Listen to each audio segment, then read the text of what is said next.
ಎಲ್ಲ ಆತ್ಮಜ್ಯೋತಿಗಳಿಗೆ ನನ್ನ ಸಾಷ್ಟಾಂಗ ಪ್ರಣಾಮಗಳು. My pranams to all Atmajyotis, divine light of self. Welcome all of you for today's session of Satyadarshana. Satyadarshana stands for living in truth, living in light.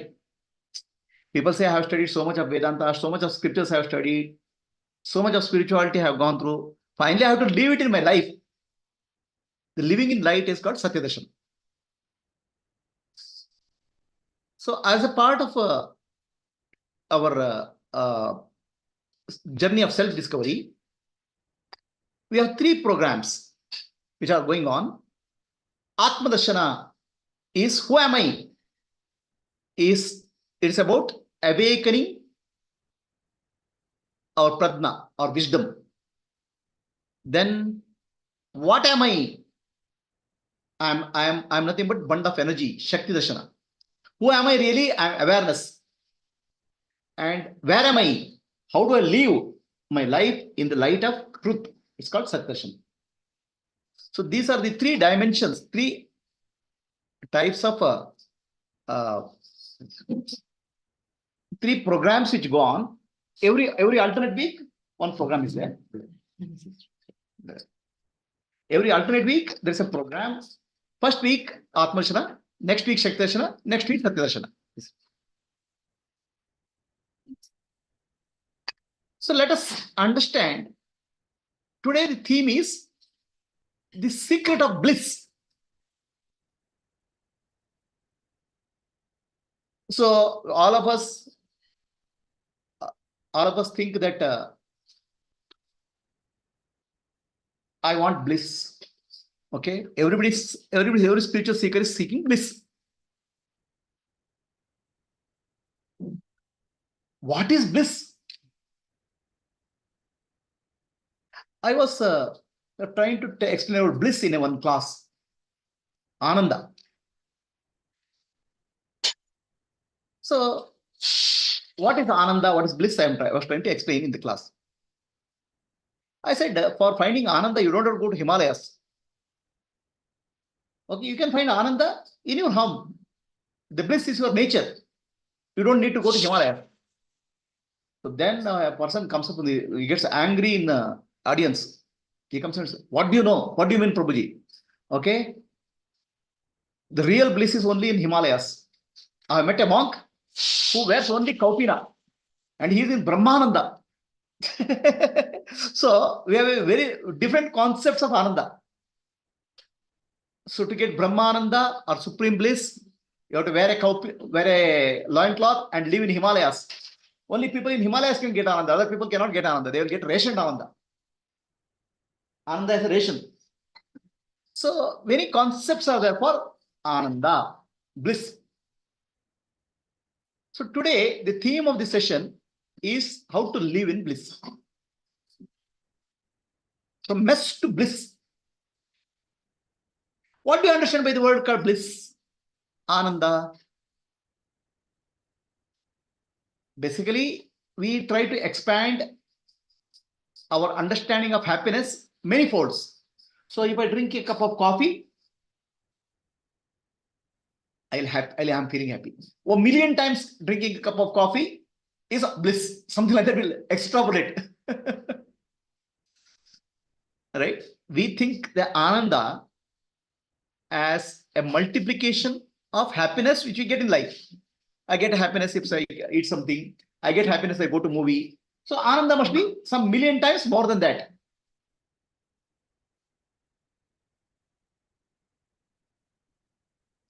What is the real nature of Ananda?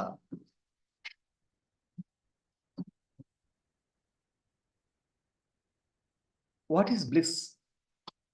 Happiness is momentary. Whatever you do, drink a cup of coffee, go to a movie, everything is momentary. Even if you make it 1,000,000 times, still it's limited.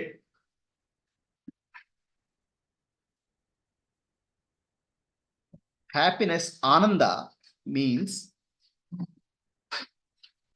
I am unlimited. I am infinite. That understanding is Ananda.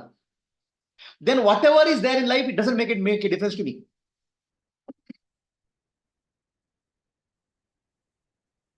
if a poor person gets 10,000 rupees, he'll feel happy. If he gets 100 rupees also, he'll feel happy. But for a billionaire, any money coming or going doesn't make a difference. So bliss, real bliss is to understand your true nature. Whatever happens in life, it's not relevant to me. It doesn't matter to me. Something will happen, some gain is there, some loss is there, some pain is there, some situation will change, but I am unaffected. That understanding is called bliss. So it's about your nature, it's not about your experience. Bliss is about what you are. Ananda is what you are. So basically, people think that by spiritual practice, I have to get Ananda, bliss. You don't get Ananda by doing spiritual practice. You will get Ananda or bliss by recognizing your true nature. That's the difference. Because whatever you get, you lose. What's your true nature? You can never lose. A person who is full of Ananda is like an ocean. If the rainfall, ocean is not bothered. If there's no rainfall, ocean is not bothered. Irrespective of any situation in life, you're not bothered. That's called Ananda. Pain is there, I'm not bothered. Pleasure is there, I'm not bothered. Situations are going bad, I'm not bothered. So basically, if you have an attitude, who cares? But the attitude doesn't help you. The attitude will come only with the realization, who am I?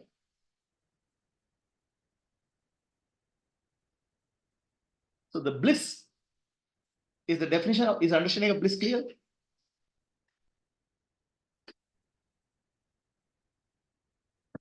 So now let us look at the secret of bliss. First, let us understand what is a mess actually. So in any experience of our life, there's a triputi, threefold division. Seer, seen, and seeing. Okay. The subject, object, and interaction between subject and object. There's a subject and object and interaction between subject and object. So now in this interaction, what happens? Actually, what happens in this interaction? I see something, I like it, I want to have it. Right? So seeing something is not good enough. I want to have it. So this is happiness. When the subject and object become one, there is a happiness. All right? We are not able to tolerate something being separate from me.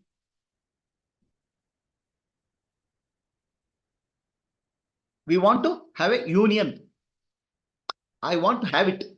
The banana, seeing banana is not satisfactory. Eating banana is satisfactory. Because the union, subject and object have to become one. Is it clear? There's a deep desire in us to have union of subject and object. Whether it's money, whether it's power, whether it's position, whether it's relationship, I want to have it.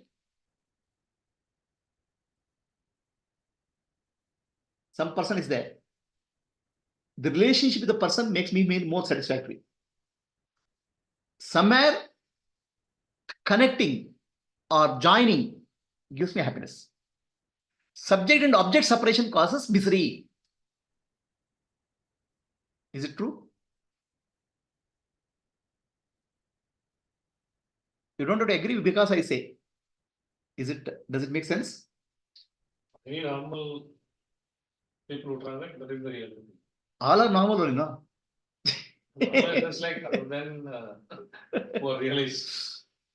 All the people in the world, they somewhere want to have union of subject and object. Union can be in terms of possessing it, union can be in terms of acquiring it, or union can be in terms of marriage or money, possessing money. Somewhere the union gives me happiness. Does it make sense? And not having union or disunion causes misery, suffering. You had a union, but then after some time you had money, you lost the money. That caused you misery. So problem in life is that we cannot have any permanent union at all. Subject and object cannot be there permanently. When you eat a banana, momentarily it gives you happiness. After that, again you need one more banana. The union is what you're looking for, right? Subject and object have to become one. That gives a sense of expansion. That gives a sense of joy. Happiness means expansion. So this we'll see in various situations of life. A devotee and the deity. You've seen Ramakrishna Paramahamsa craving for Mother Kali. Bhakta or devotee craves for union, oneness, or connectedness with the deity. Separation from the deity causes suffering. It's called viraha.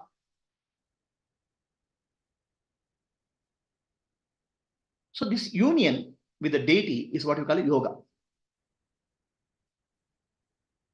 Any union is temporary.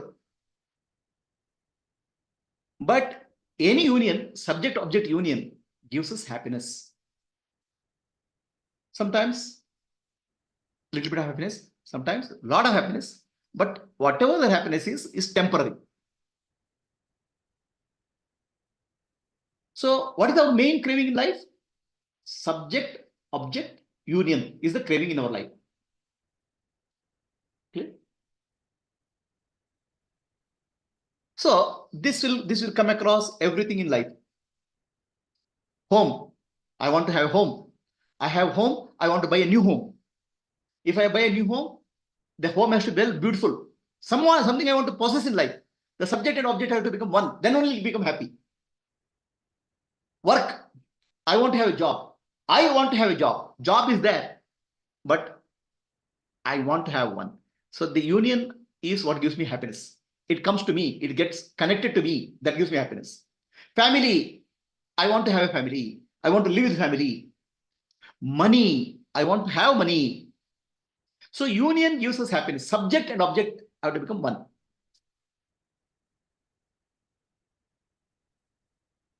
That union is what's called yoga. Temporary. Temporary union gives us happiness. Whatever happiness it is.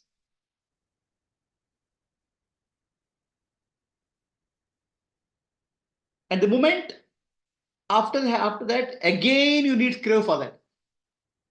Drinking a cup of coffee is happiness. After half an hour, after 1 hour, again you want to drink a cup of coffee. Coffee union is required now. So coffee yoga. Money union is required. Money yoga. Somewhere I want to have oneness. That union is called oneness. This is our craving in life. Is it clear? Any doubts? Do you have the craving? The problem here, nothing in life, money, home, work, family, nothing you can hold permanently. After some time, it starts going down, changes.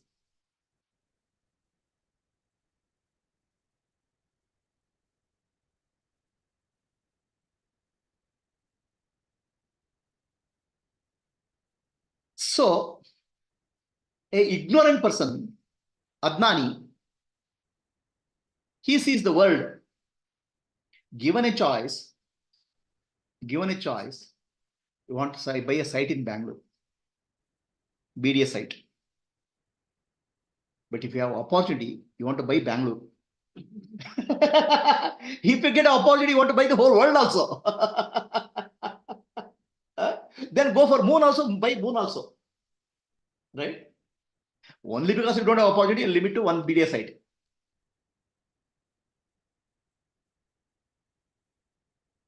We want to possess the earth. We want to the whole. Because deep inside, we want to feel the whole, totality. We want to expand. And all of us start our life with miserable creatures. I'm small being.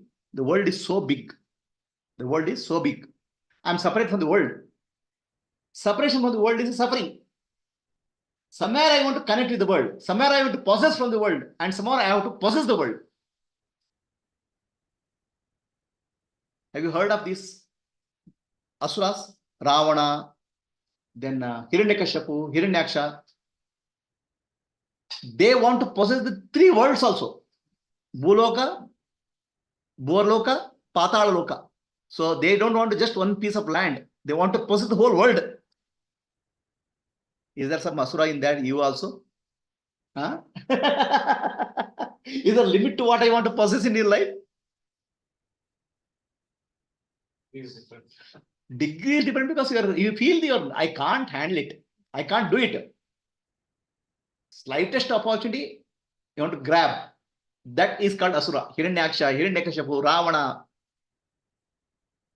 All of us have it. Basically, that's a principle. We want to have subject and object have to become one. That's what we are trying to do. Look at your life. If you are suffering in your life, why? Lack between the subject and object. If you are suffering in your life, Hiranyakashipu, Hiranyaksha, Ravana is there in your life. I want to possess something. I want to grab something. I want to have something. These asuras will never give you happiness. Whatever you have, still you will not be satisfied. If you don't have a job, get a job. Are you happy? Yes, I am happy, but I didn't get a good salary. No, you got a good salary, I didn't get a promotion. If I got a promotion, somebody else got a better promotion. Is there end to our unhappiness? Our unhappiness will end perhaps when we possess the entire universe.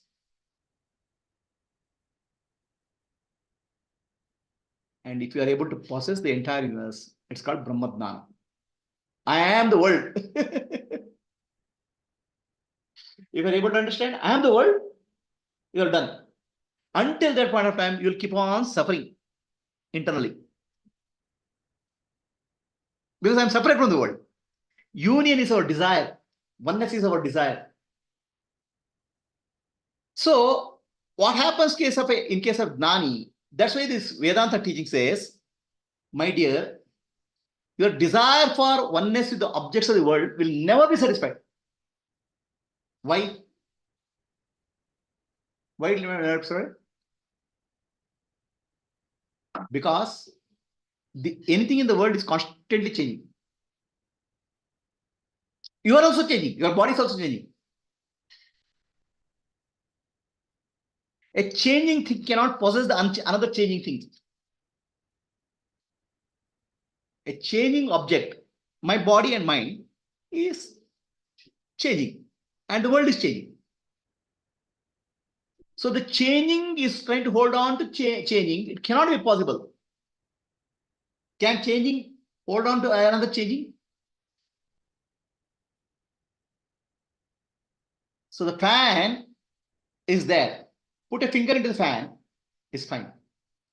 Switch on the fan and put a finger, it will hurt you because fan is moving. You're trying to catch the moving. You'll get hurt. Relationship change. The money changes. The power changes. The position changes. The house changes. It's like this now. I have a house. Okay. Constructed some 20 years back. I want a new house. To get a new house, you have to bring a loan and buy your own house. It's some effort is required. By the time you buy house, some other person has a better house than you. already your house is outdated. Something will change, which makes you feel still I have not got it.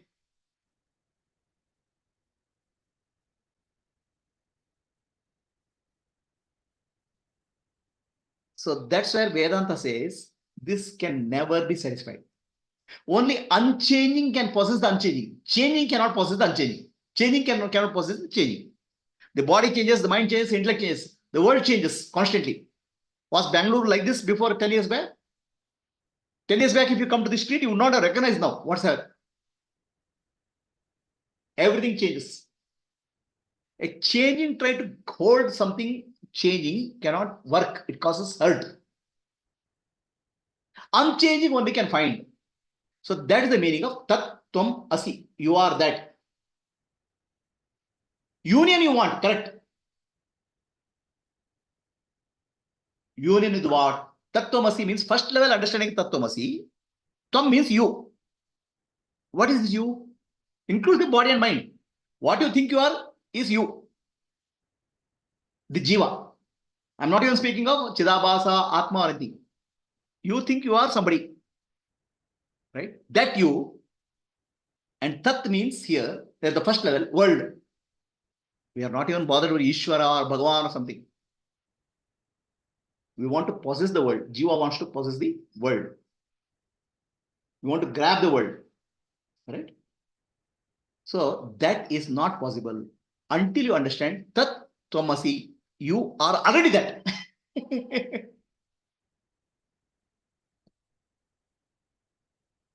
What you are, you will not want to possess. But still, why the craving persists? That's because you are not understood. In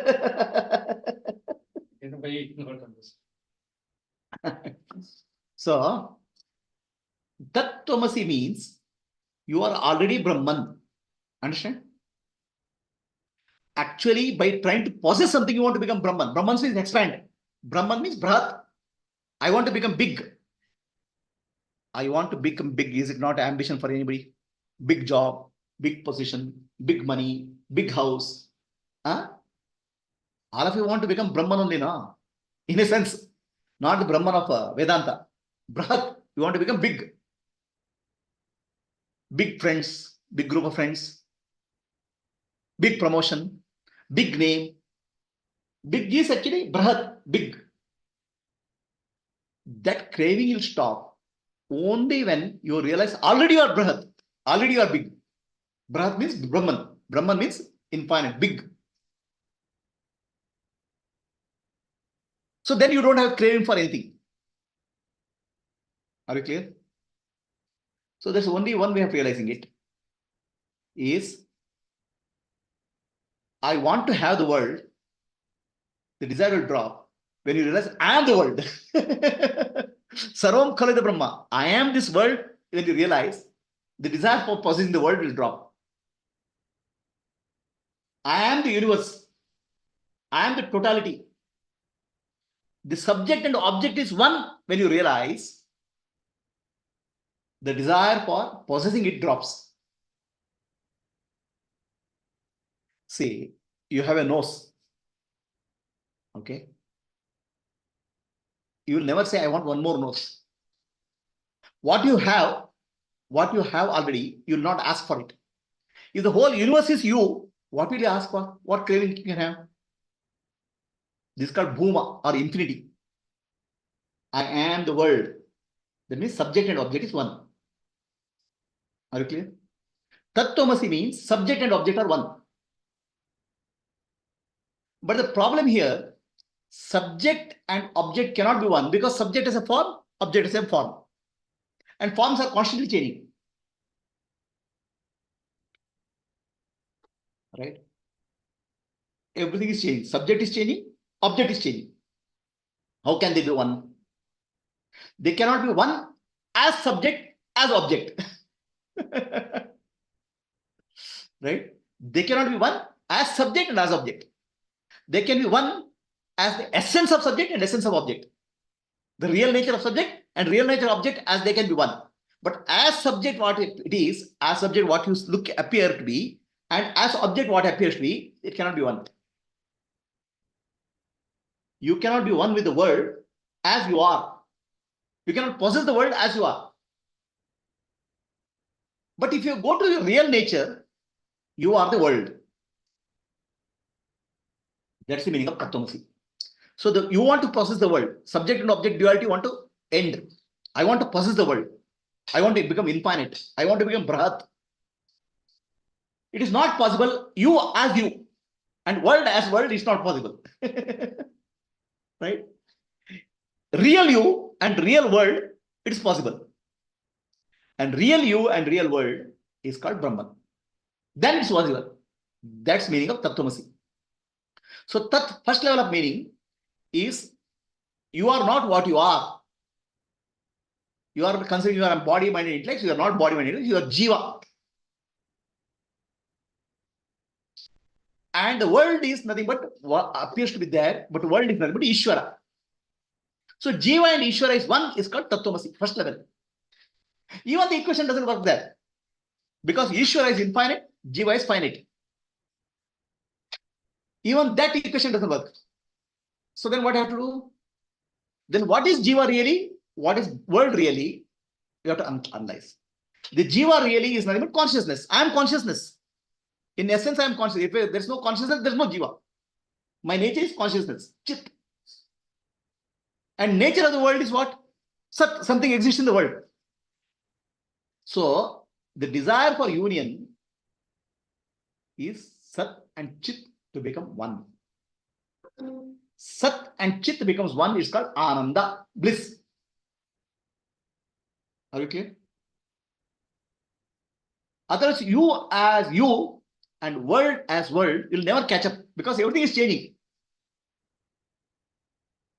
But you as Chit and world as Sat, if they can be one. Yes? Yeah. So first thing you have to understand, all of us have a desire for union. Actually, given an opportunity, everybody wants to possess the world itself. Only rate will be high, but they'll have to possess. Right? BDR site itself is so much. How much effort you have to put to possess the whole world? But the possessing the whole world is called desire to become Brahat. Means I want to become big. Everybody has a desire to become expand. Understand? That's an inbuilt desire for us. That desire to possess the world is called Asuri Pravritti. Hiranyaksha, Hiranyakashipu, Ravana, all those things are driving you outwards. Duryodhana. They take you outwards. I want to have the world. That's why you want to expand. But in reality, you'll never be able to hold that because it's changing. Is it clear? So now you cannot possess the world, or you cannot satisfy the subject object becoming one. The world as world and you as you. You as a body and mind and intellect, you cannot possess the world. And world as changing name and form, you cannot possess it. Is this clear? So changing part cannot possess another changing part. Then is there something unchanging in you and unchanging the world? Unchanging the world is existence. The tree exists, sun exists, moon exists, earth exists. The existence part is unchanging. That's called Sat. The world, Sat is the nature, essential nature of the world. And what is your essential nature? Your hand, I have a hand. If hand is gone, still I am there. I have a neck. Neck is, I have eyes. Eyes gone, I am there. But if consciousness goes, the body is dead. You bury the body. So consciousness is your essential nature. What makes the difference between alive person and dead body? Consciousness. The consciousness is your essential nature. Existence is the essential nature of the world. So now, when I say subject and object has to become one, in reality, we are saying Sat and Chit have to become one. That's the desire. Sat and Chit becoming one is called Ananda, bliss. Subject-object duality to go, Sat and Chit have to become one. That's the Ananda. Is it clear? Remove the name and form. Ultimately, if I eat banana, finally Sat and Chit have become one.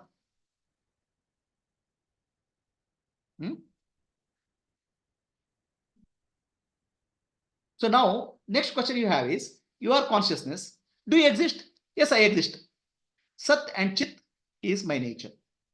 Correct? But Ananda is still not there because the world is still there outside. Understand? Aham Brahmasmi. I have to become the world. I am Brahman. I have to become infinity. That means the world, I have to become one. The essence and nature of Sat. Okay. So now remove the name and form of the world, then what is there is Sat existence. I exist and the world exists. As existence, we are one. I can't seek anything more than that. It's called Aham Brahmasmi. To realize Sat and Chit are one, and that is called Ananda. Then subject-object duality goes. Subject-object duality will never go with your superficial name and form. As body and world, subject-object duality will not go. As you Sat and Chit and world as Sat, then you will have oneness, Ananda. That's called Atma Dhyana. So you have to go beyond name and form. That's called Brahman. Is this logic clear to all? Yes? Is it clear to you? So, now the next question comes. This being a Satyadarshana class, how to live with this wisdom? Living in the present moment. Living in the present moment. Why the living in the present moment is gives you happiness, I'll tell later. Then living as a witness, Sakshi.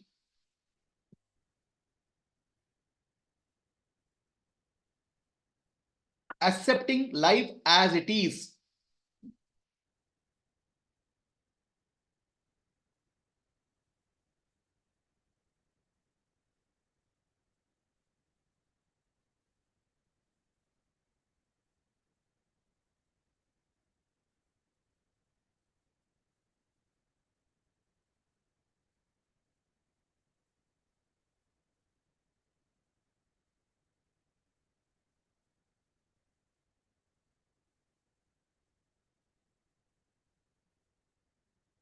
So, accepting life as it is.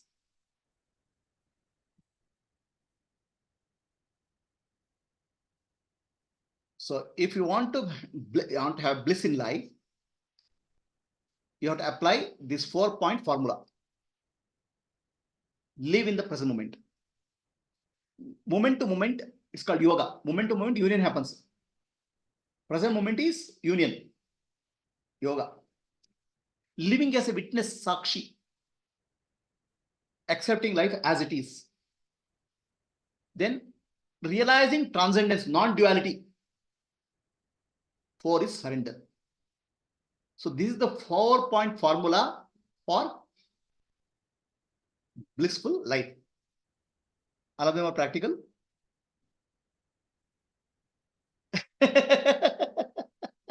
All of them are very simple, practical. If you want bliss, you want to. If you want mess, you go for possessing the world. So these 4 points finally translate to I am Brahman, Aham Brahmasmi, and Sarvam Khalu Idam Brahma. Entire thing is I am the entire world. This understanding can alone free you from craving for suffering. Otherwise, no matter what you have in life, your suffering will not go down. Again, something will start.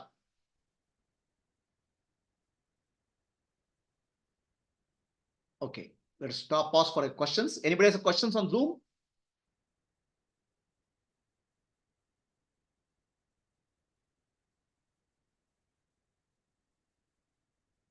Any questions?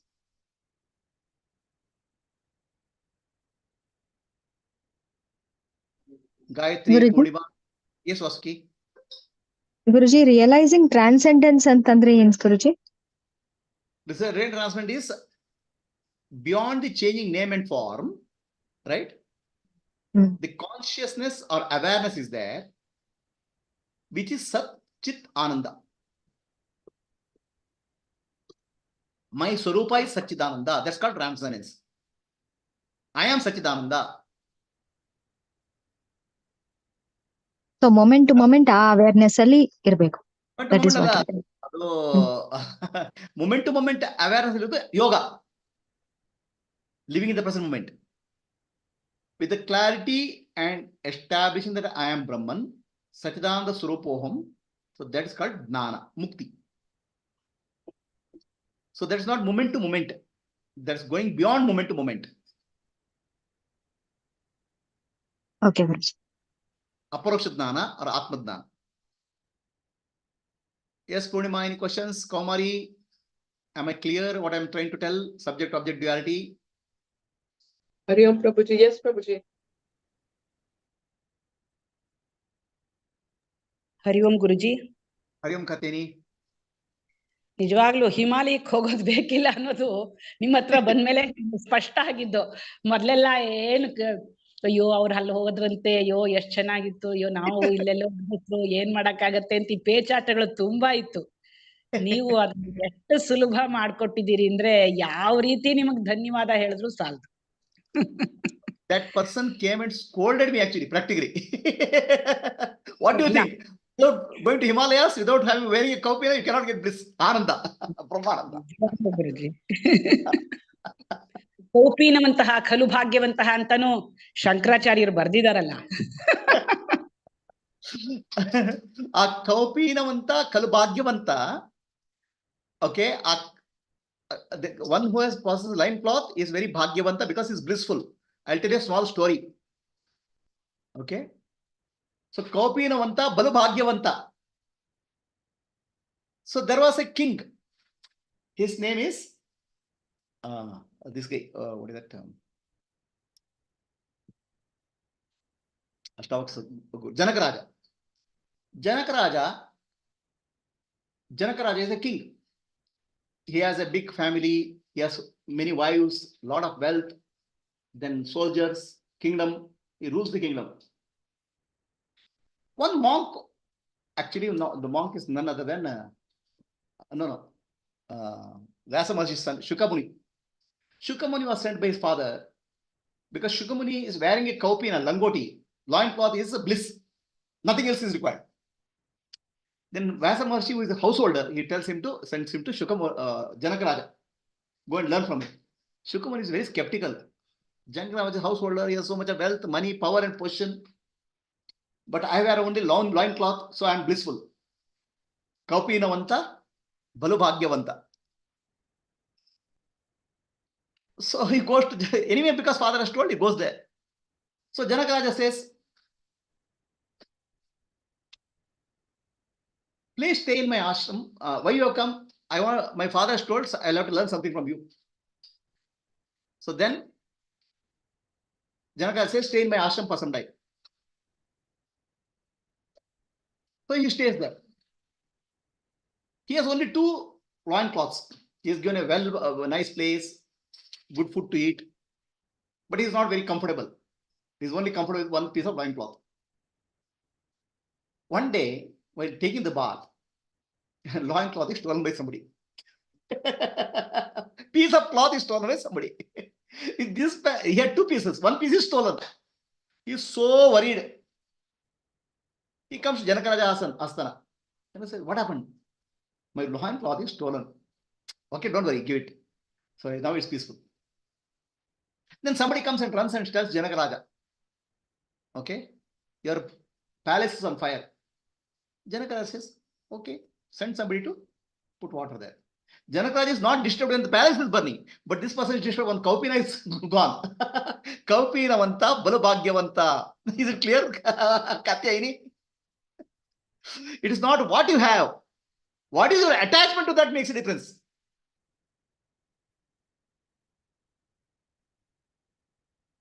ಖಂಡಿತ ಗುರುಜಿ. ಅದು ನೀವು ಅದೇ ಹೇಳದ್ನಲ್ಲ, ನಾವ್ ಎಷ್ಟು ಭಾಗ್ಯವಂತರೋ ನಿಜವಾಗ್ಲೂನು. ಅದನ್ನ ಎಷ್ಟು clarity ಕೊಟ್ಟಿದ್ದೀರಾ ಅಂದ್ರೆ. People misunderstand Kaupinavanta, balu bhagyavanta in the wrong way. It's gone. You may have a palace. You may have a whole world. But if you are not attached to that, you are blissful. Even if you have a piece of cloth and you are attached to that, you are a mess.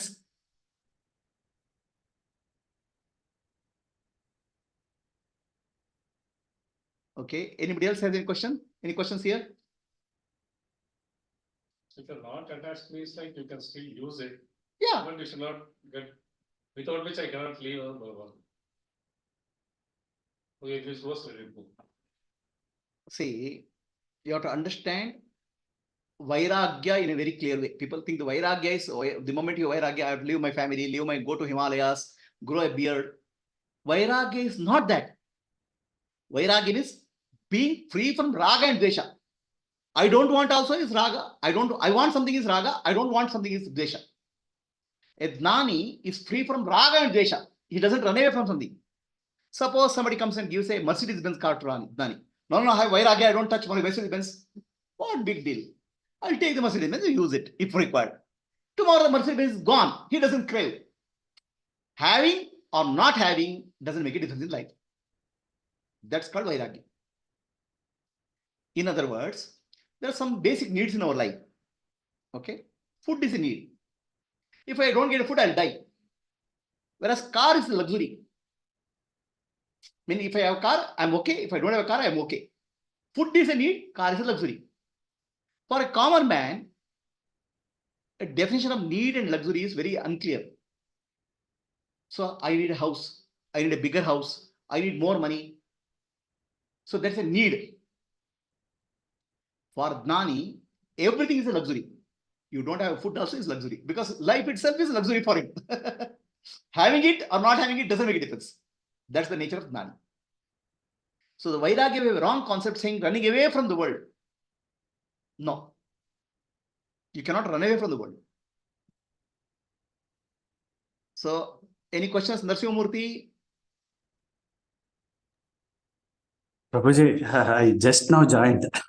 I could not join in the beginning. Sorry. No problem. So, Gayatri, you have a question? Gayatri Rajesh? No, Guruji. Hari Om. Hari Om.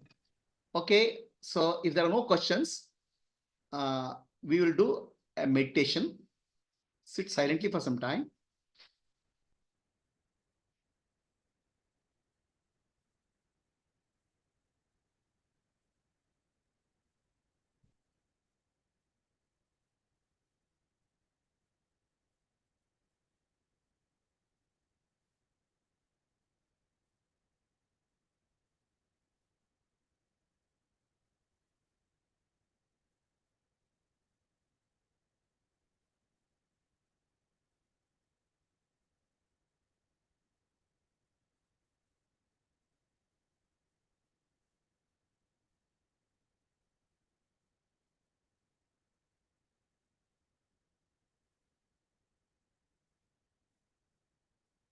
All of us have deep inside some restlessness in our life.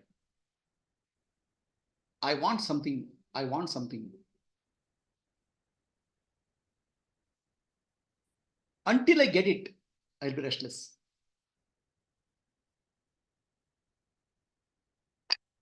This I want something is called samsara. There's a perpetual dissatisfaction in our life. No matter what you get. Look at your main dissatisfaction in your life. In your life, what is the main dissatisfaction? Is it money? Is it relationships? Is it family?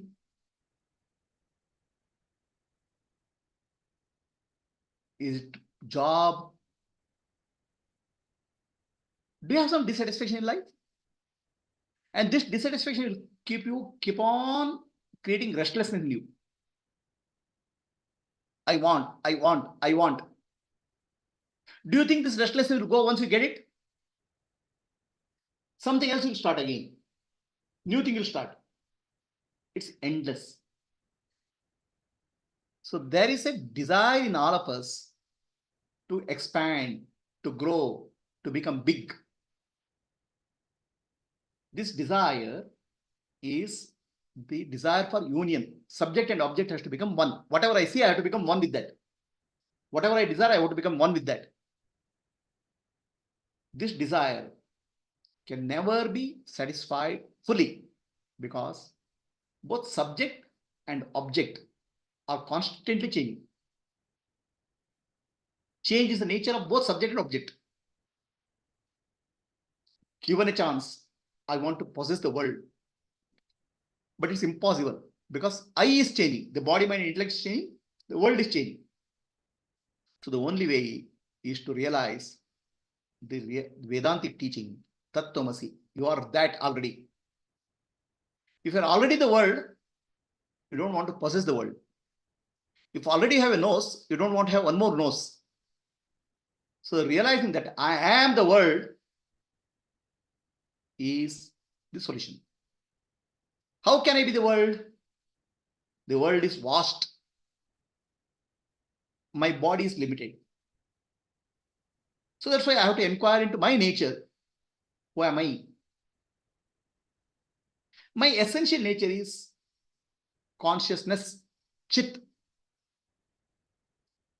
And what is the nature of the world? Everything in the world exists. Asti, asti, asti. The tree is, sun is, moon is. So the desire for in all of us is chit to become one with the sat. Sat and chit becoming one gives rise to ananda. Ananda means unlimited. If I ask myself, I exist? Do I exist? Yes, I exist. Am I aware? I'm aware. I'm not only chit, I'm sat also. Sat and chit cannot be separated out. I cannot say I exist, but I'm not aware. Or I cannot say I am aware, but I don't exist. I cannot say that. So my nature is existence. As existence, I am one with the totality of the world. As consciousness, I am one with the totality of the world. That's why I am Satchidananda Swarupa. I am Brahman. So this relation only can lead us to bliss. Satchit Ananda Swarupaham. Inquire what's your true nature. Inquire what is the true nature of the world. Realize both are one already. With that understanding, stay. There's nothing to gain and nothing to lose in the world, because whatever you gain and whatever you lose is all changing reality. What is unchanging is Satchid Ananda. That's my nature. I am Brahman. The world is Brahman. Sarvam Khalida Brahma. Aham Brahmasmi. This alone can lead to freedom.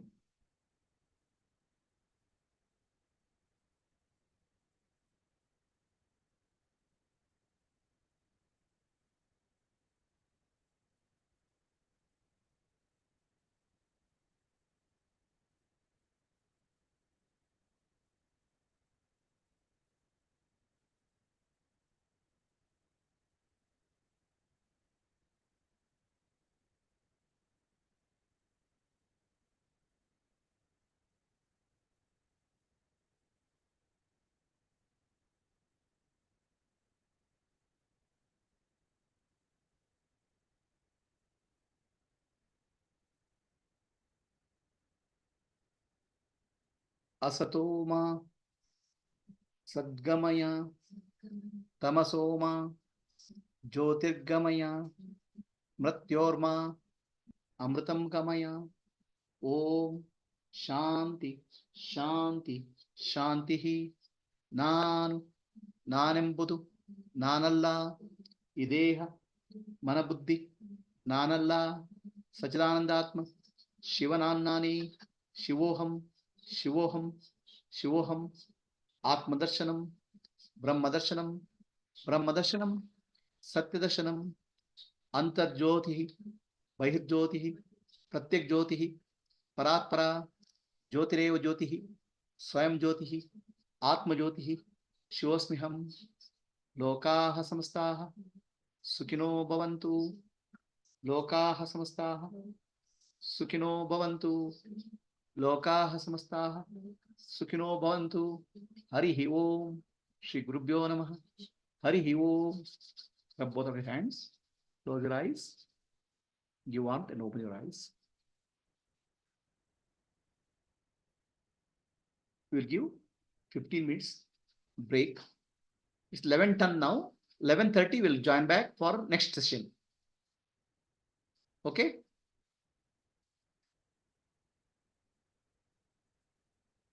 11:30 we'll join back.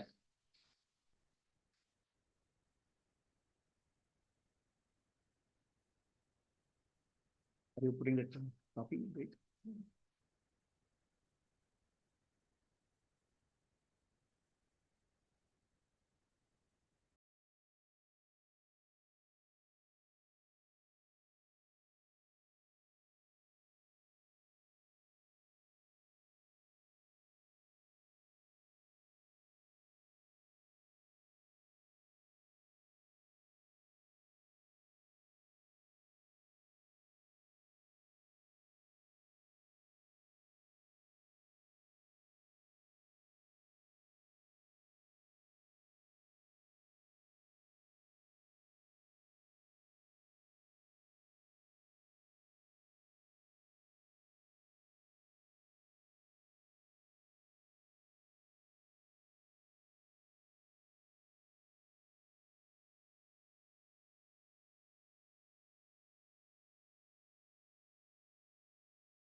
Start.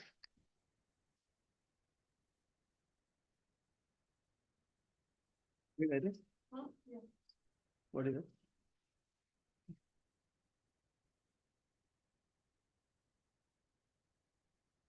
We'll continue.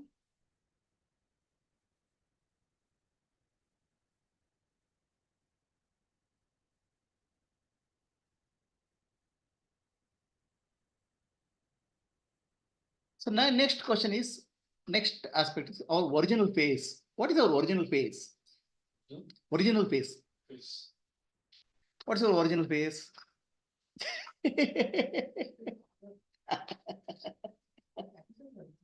Huh? Face. No face. No phase is original phase.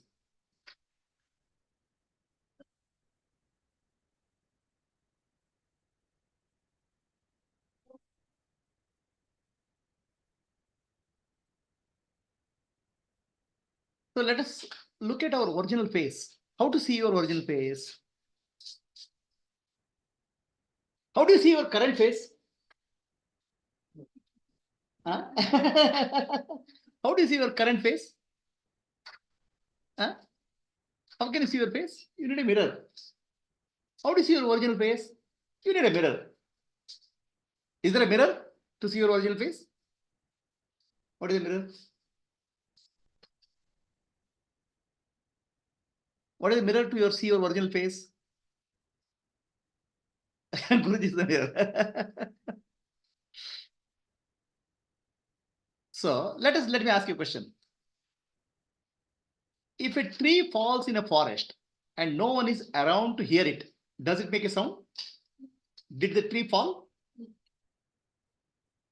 Response, yes, it will make a sound. There's nobody to hear it. Did the tree make a sound? Very nice. Did the tree fall? No. Why? So there is no one to see.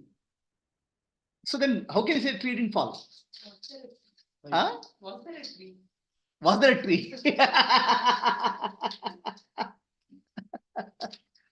So how do you say tree didn't fall? There was no seer. See, any event in the world, any object in the world requires a subject to validate. The object is dependent on the subject. We think that an object can exist independent of subject. No. Object is a dependent reality. It's not independent reality. Independent reality means it can exist by itself. Understand? It's a dependent reality. It depends on the existence of a conscious being. I mean, no one is there to see me. Even one conscious being is there, the tree has fallen. Even a monkey observes it, the tree has fallen. There's no conscious being observing it. The tree doesn't exist, or tree cannot fall. The tree doesn't fall. That is from the perspective of the seer. But individually, does it exist or not? How do we know? To exist or not exist, fall or no fall, a conscious being is required. Yeah, I'm sitting here, my house is there. So that house is always existing there. That house is always existing there in your mind. Right. Right? That's because you are a conscious being. If you are not there, does the house exist? It still exists. No, for someone it exists. For someone, some conscious being, it exists. Right? That means any object will have to be there in the mind of some conscious being. Right. If the conscious being is there, no object is there. Right? The object is dependent on consciousness. That's the point. Right? Object has no independent existence other than consciousness. Is this If there is clear? a consciousness, then there is something exists or doesn't exist. If there's a consciousness only, then something exists or not is there. That means object is dependent existence on the consciousness. Consciousness is independent. Right? So if nobody is there to observe, means I am not there to observe, doesn't mean that some animal, anybody observes it, it's there. No conscious being is there, that we cannot say any object exists. The objects exist in the mind of conscious being, some conscious being. That's what it means. Okay. Object has no independent existence. Is this clear? Is it understood? So why it's important?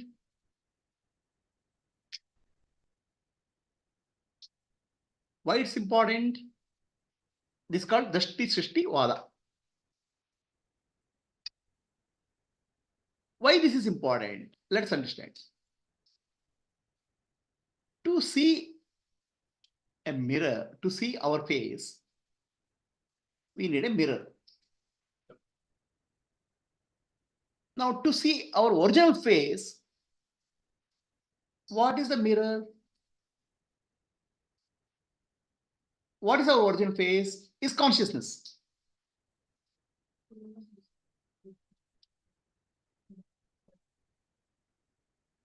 So the question here Purnimaji is asking, Drashti Srishti Vada is, if I am there, the tree is there. So that's true. The conscious being and his mind is required for the tree to appear. It's called Drashti Srishti Vada. So all of us live with the illusion that Srishti Drashti, the tree is there independent of me, independent of conscious being. It's not true. Drashti Srishti Vada is what we are speaking of. Now, why that is important to understand our original phase? Let's see. What is my original phase? My original phase is consciousness. Can consciousness see itself? Consciousness cannot see itself. Consciousness can see everything else. Consciousness can see everything else, but consciousness cannot see itself. Understand? Now, who is confused about who am I? The consciousness. The conscious entity is confused. Who am I? Because the conscious entity can see everything else, it cannot see itself. Are you clear? The conscious entity or Sakshi or the witness, which is conscious being in you, is like a woman with a burqa. Woman with the burqa can see everybody, but nobody can see her. And she cannot see herself also. So the Sakshi inside you, Sakshi is the consciousness, is like that. In that situation, there's a confusion possible. Because I don't know who am I, because I can't see myself. I see something else. Then I can confuse myself with something else called body and mind and intellect. So the Vedanta is trying to remove this confusion by clarity teaching. That's all. Nothing else. It's not getting something else. Are you clear? Sakshi requires a clear mirror to see its face. And who is the clear mirror? Let's understand.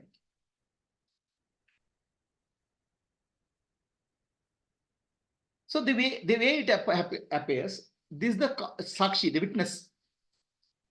And Brahman, Sakshi and Brahman. Sakshi is Brahman. Brahman is not Sakshi. Do you understand the difference? Sakshi is Brahman, Brahman is not Sakshi. Right?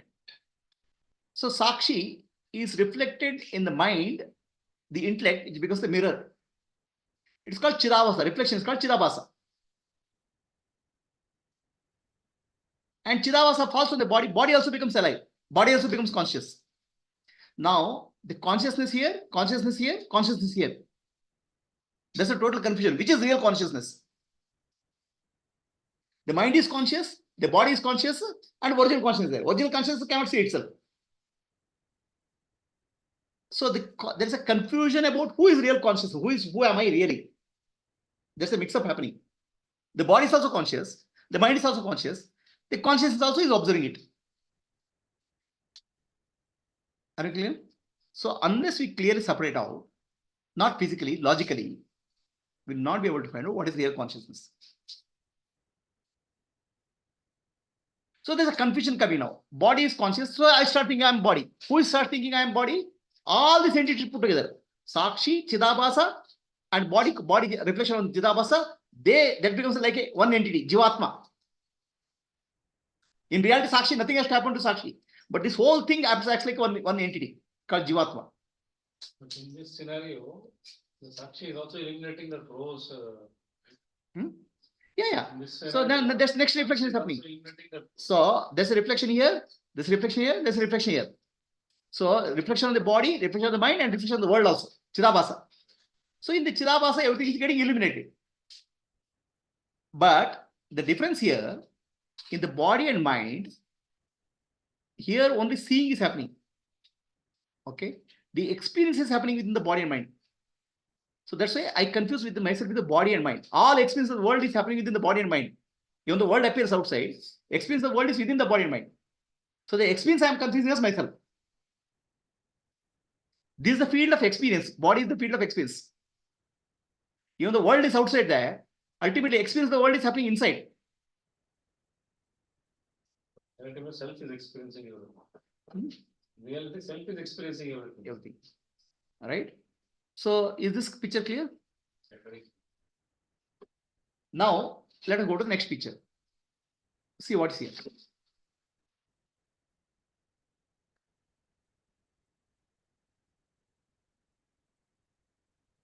Actually, the presence of the flower is telling me about me, actually. I am the subject who is seeing it. Right? So the presence of the flower, presence of any object is pointing to the subject only. Anytime. Are you getting what I'm saying? Let us go. So, presence of the object is always pointing to the subject. Why? Go back to the story. If a tree falls, nobody is there to observe. Did the tree fall? So tree fell, it means there is a subject there. The object is only pointing to subject. Is the logic clear? Huh? Our problem in the life is we think that this subject, object independent of me. What you don't understand is that all objects are pointing to me. All objects are pointing to subject. Is this logic clear? Yes or no? All objects are seen by the subject. Right? The moment you see an object, it only validates that the subject called you are there. The object is there or not, you can't say anything about it. Subject exists Subject exists because there can be illusion there. Okay, there can be a ghost there. You can see a ghost. Whether the ghost is there or you don't know, but at least she says, I am there.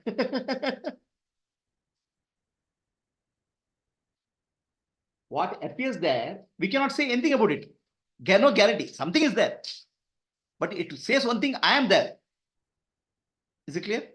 All objects, in this case, the flower as an object is pointing to the subject called this lady. I am body. Is it clear? So the world is a mirror for you to say, I exist as a body. Is the logic clear? The world is only pointing to you, your existence as a body. So now who exists based on what? You exist because of the world or world exists because of you? World exists because of me. But we have wrong understanding that I exist because of the world. Huh? I woke up today morning. The world exists because of you or you exist because of the world? Ashwini? Can there be a world without you? Can there be you without the world? So it's a mutual dependence. World exists because of me and I exist because of the world. Is it clear? They are mutually interlocked like this. I exist because of the world. World exists because of me. If I don't exist, the world doesn't exist. If the world doesn't exist, I don't exist. Both of us exist together.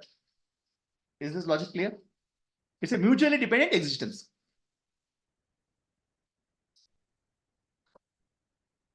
Now, if two things are mutually dependent,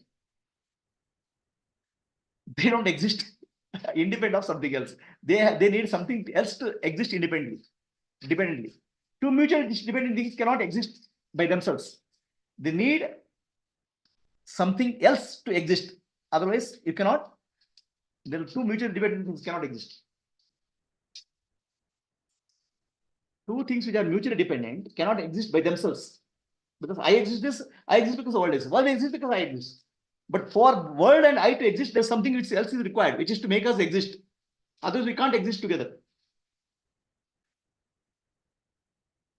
That something else which is required to make it exist called Brahman or awareness or consciousness. Two mutually dependent things cannot exist by themselves. They need something else to exist. Something else is required. That something else is called Brahman, awareness. Means that something is eliminating both the object and the subject. Supporting both. I will say, just say supporting both in some way, or eliminating, supporting, or whatever is it, right? So the flower is indicating presence of me, okay, and me is indicating I exist, right? My thoughts, my feelings, my emotions are also objects. Logic, you see the logic. Objects are only pointing to subject. My thoughts, feelings, and emotions are also objects. And who is the subject? The Sakshi.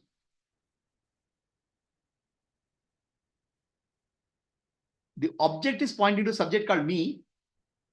The me is a thought. I am a body, I am a man, I am a woman, I have feeling, I have emotion. That's also object, no? Because they are appearing and disappearing in my mind. You're saying the word of the body as subject, and the mental objects are pointing to the Sakshi as subject. So the objects of the world are pointing to you as a body, as a subject. And then you say body, the body is a thought actually. The body is also a mental object in the form of thought. So all the thoughts are mental objects. And mental object are pointing to a subject, which is called Sakshi. Correct? So is that, do you have a mirror for you to see your face?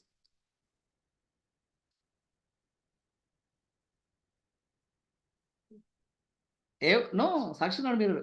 Every object is a mirror for you. Every object is pointing to you only.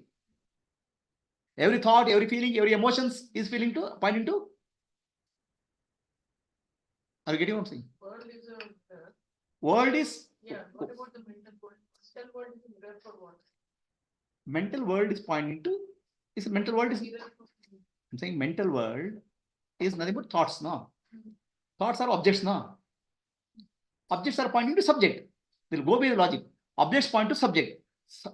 Right? But the subject is changing there. It's not body is not the subject. No, no, Body is no. the subject. That's a real subject, Sakshi. For Sakshi, mental objects become the mirror. No. That's what I'm thinking. The whole point I'm trying to tell you is the mirror for you is the objects. Either physical object or mental objects. So to say that something is not good, that reflects you, your state of mind. Every object is pointing only to the subject. So the physical objects are pointing to subject called me, body, mind, intellect. The body, my thoughts, feelings, emotions, body is also thought in the mind. All thoughts and feelings are also objects because they appear and disappear. And these thoughts also point to subject. Which subject is that we will find out. That's called real Atma, Sakshi. Is the logic clear? Yes. No, why do mental objects don't point? Body is also a mental object, no? I have body is a thought, no? Are you making it double? See, the mind depends on the body depends on the mind. When it comes to body, external objects, body becomes subject. When you're talking about mental objects, Sakshi is becoming. I'm saying, is mental object, body is a subject or object? For mind, body is a subject or object? Sakshi. For mind, Sakshi is body is object or subject? What is this? In the mind, It's the body. huh? Thinks it's the body. Mind thinks it is the body, is a thought, no? In the mind. Body is the subject. Because it thinks it is body. This is don't get confused. as far as the world is concerned, body is the subject for the mind. See, I am the subject. I am the me is the subject. The thought comes in the mind. So the world is object, me is the subject. Clear? Body is the subject. Both body and mind comes. Forget mind. Just the world is concerned, body is the subject. But as the mind is concerned, body is a subject or object. Body is also a thought. I have a body. This is my body. Is it not a thought? Still, it means that body is the subject. Do not confuse here. Don't use the word subject that way. Object and subject difference is I am body is definitely clear with respect to external world. With respect to internal world, I am body is a thought, like any other thought. With respect to others, I am a body is a subject. But if you go to the mental world, I am a body is a thought, like any other thought, like a banana, mango, pickle. I am a body is also a thought. Feeling is a thought in the mental world. Mental world has objects, like physical world has object, mental world has objects. Mental world objects are called thoughts. But the subject is Now for the thoughts, again objects point to subject. Who is the subject for that mental world? The Sakshi. Like that. Wait. Yeah, but I'm trying to bring something else here. Okay, so Sakshi is the real object, real subject. Correct? Is this clear? who is this who is having the confusion? No. What happened is confusion is the Sakshi, Chidabhasa, body, everything is conscious in some degree. Where is the real consciousness? The confusion is there.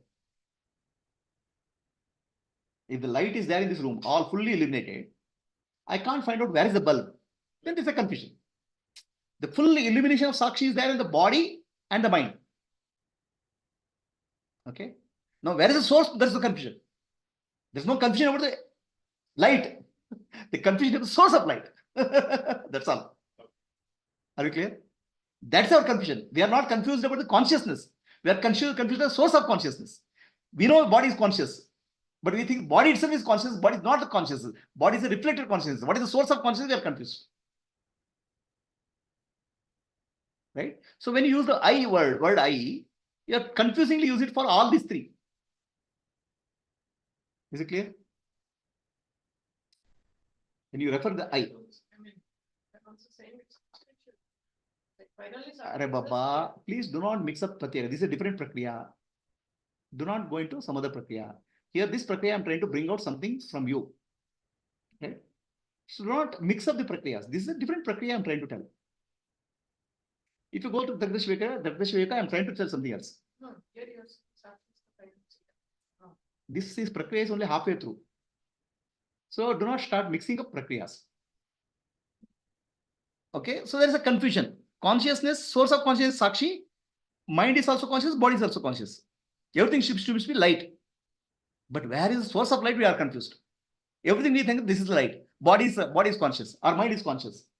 This confusion, when you use the word I, we are using confusingly everywhere. Are we clear? So mental objects are pointing to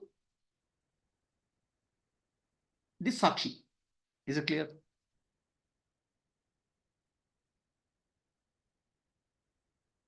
So let us go to outer space. In the outer space, somebody is there. Outer space, the sun is behind him. If he sees into space, what does he see? Darkness. He can't see the light. Because sunlight cannot be seen by human eyes. Do you know that? Sunlight to be seen by human eyes, you need a reflecting surface. Without reflecting surface, the sunlight cannot be seen. So you can see the sunlight in the earth because earth is full of dust particles. The dust particles are making sunlight visible. Others, our eyes cannot see sunlight. Do you know that? Unless I see the sun directly, I can see the sunlight. Other sunlight cannot be seen without reflecting particles. Is this logic clear? Is it understood or not? Ashwini? at least I need some faces like this or like this or like this question mark. Otherwise, I can't understand whether people are listening or sleeping. What is previous confusing? So when mental objects are coming, you're saying body is an object. I'm it's a saying thought. the logic is No, why are you not applying this? In the first scenario also, body is a thought. Even then, body is a thought in the second scenario. see, also, body is a thought in the first you're jumping into conclusion. I'm trying to bring out what is subject and object. Do not That's make what- it very confusing. No, no, I'm not. See, with respect to, don't even go to the degree. No, So no, with- I'm not going. I'm saying in the first scenario, why are you not saying that? I'm not telling because I want to bring a clear logic of subject-object relationship. In first scenario, when you talk to somebody, who is the subject here? Is the mind subject or I am the subject? Me, Gayatri is speaking. That whole- In the first scenario, both mind and body. Everything is Atma also is a package. Yeah, the whole problem is we are trying to separate out where is what. The whole, I told you already here, the total confusion is happening. What is consciousness and source of consciousness? Everything is conscious. Now, if you think everything is one package, then how will you isolate Atma? How will you find out what is Atma? If you don't apply clear logic. So here in this logic, when you see the flower, the subject becomes body, me, eyes. And who sees through the eyes? The mind. Mind becomes the subject and body becomes the object. And who is the object for the mind? Mind is the object. And who is the subject? Sakshi. This is the Dragdashi Viveka up to this point. Is Dragdashi Viveka. Is it clear? Is it different? Okay. Now the Prakriya changes now from further at this point. Up to this point, Dragdashi Viveka I'm bringing out. Who is the subject and object? So now in the outer space, there are no objects. That's why you cannot see the light. There's no reflection. Right?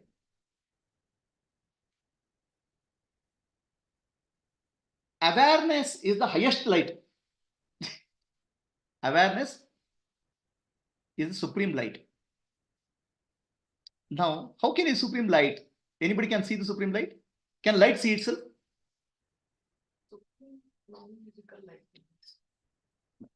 Light is light. I mean, the word we'll use the word light. Okay. So, awareness is the non-physical light. Awareness cannot see itself. Right? Awareness is all pervading. Is it all pervading? It's everywhere. Awareness cannot see itself. Awareness is all pervading. Then how can it know itself? There's no way awareness can know itself. If it's conscious also, it cannot know itself. No. There's nothing to see. No. There's no mirror to see. No. Because I give the example of burqa clad woman, right? So she can see everything, but she cannot see her face.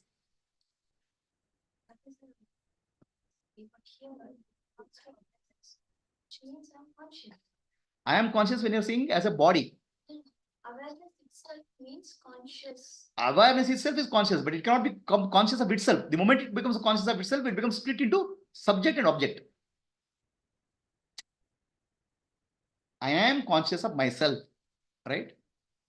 So the moment I become conscious of myself, there is a subject-object duality has come. It's non-dual. Awareness is non-dual. The moment awareness becomes aware of itself, the Maya has started already. And doesn't know it is light. Sun doesn't know it's light. Right? So now what happens here? The awareness itself has no way of knowing itself. But it has a power of imagination. Creativity. That's called Shakti. Maya Shakti. In that, all these objects are appearing in the imagination. The world, the animals, the plants, trees, living beings. It's like a dream.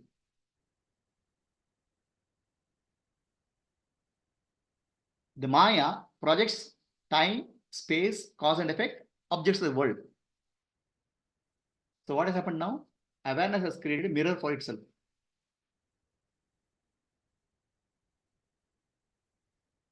Without the object, there's no reflection. Without the object, there's no reflection. Without reflection, you cannot see your face.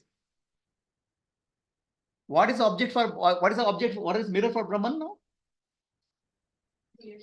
The creation. Understand? The creation is the reflection. So why did the creation happen? Because the creation becomes reflection for Brahman. Not that Brahman wants it, but that's what. Are you getting what I'm saying? The entire world, Maya, becomes points to Brahman only. The time, space, causation is pointing to the subject. First level subject is the body, second level subject is the mind, third level subject is the Atma.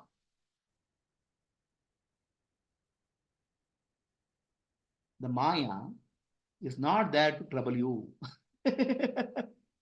Maya is there to point to your own face, reflecting original face, Atma. Okay? Suppose if you react to some situation, that reflects your state of mind or what you are. So similar to that. The world, the living, non-living, animals, all these things point to Brahman only. Objects point to the subject. First level subject is the body. Second level subject is the mind. Third level subject is the Atma.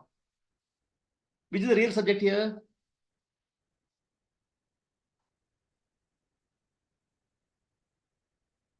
Is the logic clear or not clear?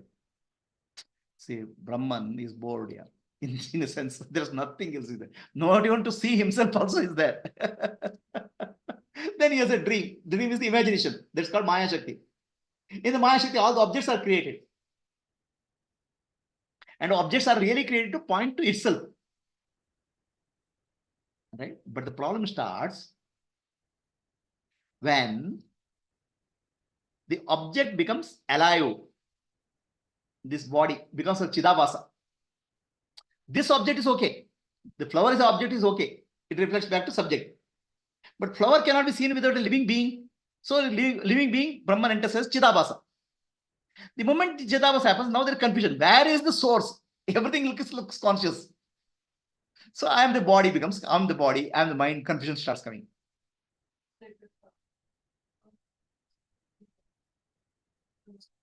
Which is the real mirror? Wrong. Are you clear? See, everything is fine. When the world is there, the animals are created, everything is created. But to experience them, I need to create a body. And body, how Brahman can enter the body? Brahman is always all-pervading. Brahman enters the body as a reflection only. Chidabhasa only. The moment Chidabhasa comes, now Chidabhasa and the original, they look like a fused entity. It's called Jivatma. So I forget the original. I only start looking at the reflected surface as me.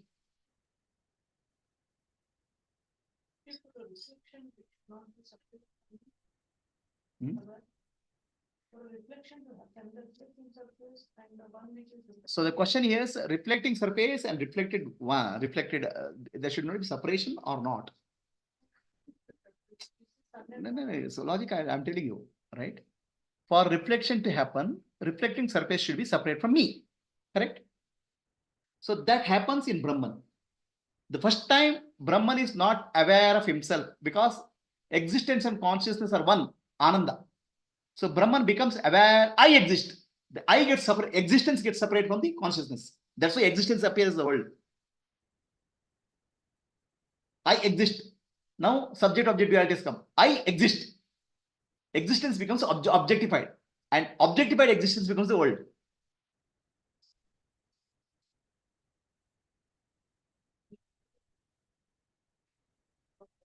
Existing didn't get separated. Logically, it got separated, not physically. Don't have not logic. Physically, don't have to. Logically, it got separated. I exist. I become aware that I exist. So logical separation, but still the reflection happens. I'm saying everything happens in the mind only, in the mind of Brahman only. So I have given the Mullah Nasruddin story. Logical third child will give break in the leg. Is it clear? So now, Brahman needs a mirror, and mirror is nothing but word. So Brahman has a power of Maya. Maya is called imagination. So that imagine Kalpana. So that's why Brahman is Nirvikalpa. Brahman is no imagination. But Brahman has Kalpana Shakti. It's called Maya. From that, the world appears. And world is supposed to be pointed to Brahman. Is this logic clear? So now, really what happens? There's a confusion comes. What is the confusion? I as a conscious being, I say I am aware. As if awareness is property I possess. Right? I look at the world. Oh, I'm aware of flower. I'm conscious of the flower. I'm conscious of the fruit. So I become conscious. I don't understand that consciousness is flowing through me. I appear to be, I am the source of consciousness. Oh, I am aware. You start claiming consciousness belongs to me, the body and mind complex.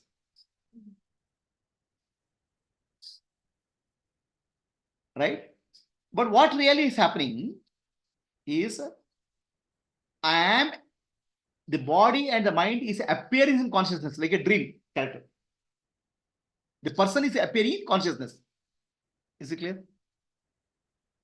In reality, the person appearing as consciousness also is consciousness. In your dream, whatever is appearing is nothing but dream characters, nothing but dream consciousness only. There's no you. A wave is appearing in water, but wave is water only. Only awareness is there. Are we clear? So reality is there's a duality. We are suffering from duality. I told you, the problem is duality. Separation I can't separate.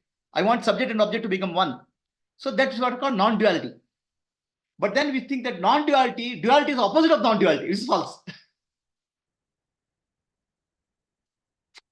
Dvaita is opposite of Advaita. No. Dvaita, duality is an appearance in non-duality. It is not opposite. Non-duality, duality is appearing. Like, it's not a set also.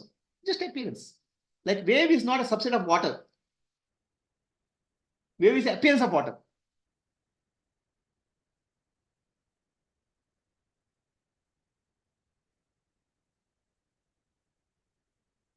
Not same. See, we are suffering in the world. Think that world is very different from me. I want to acquire that subject-object duality. I want to bridge. Right? So object I am considering separate from me, subject. Okay. Both object and subject are appearing in consciousness. Now, what's appearing in consciousness is not different from consciousness.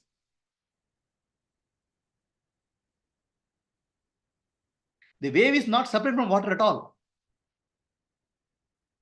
But the problem here is some part we are thinking is more conscious than some part which is less conscious. That we call subject and object.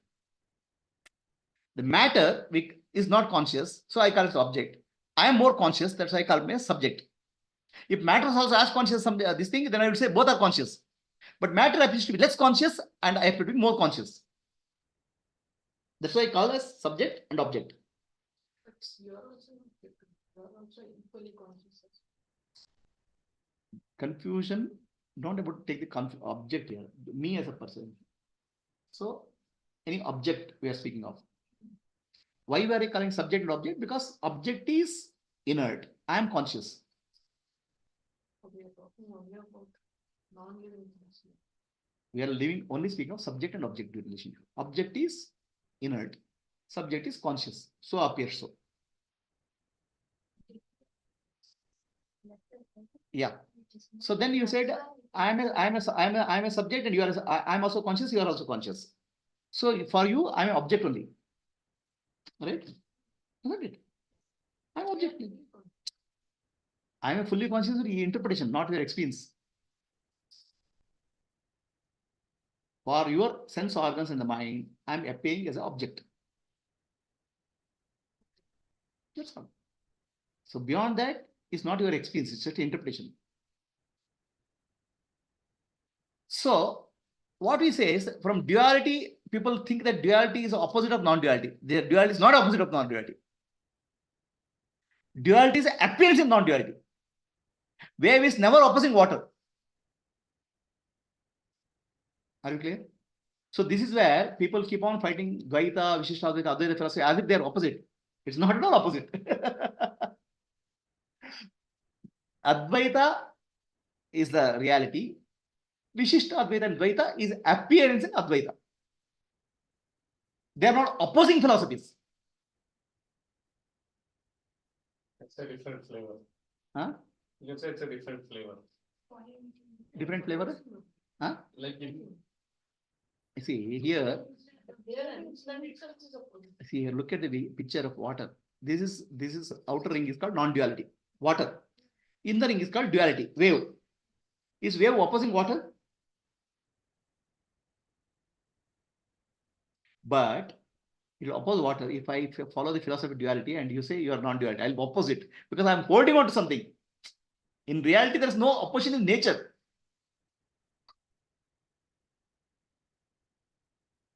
A wave doesn't oppose water. But wave thinks that I'm separate from water, it will oppose.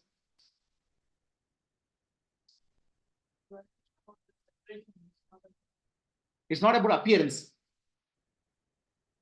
Duality is about separation, feeling of separation, not about appearance.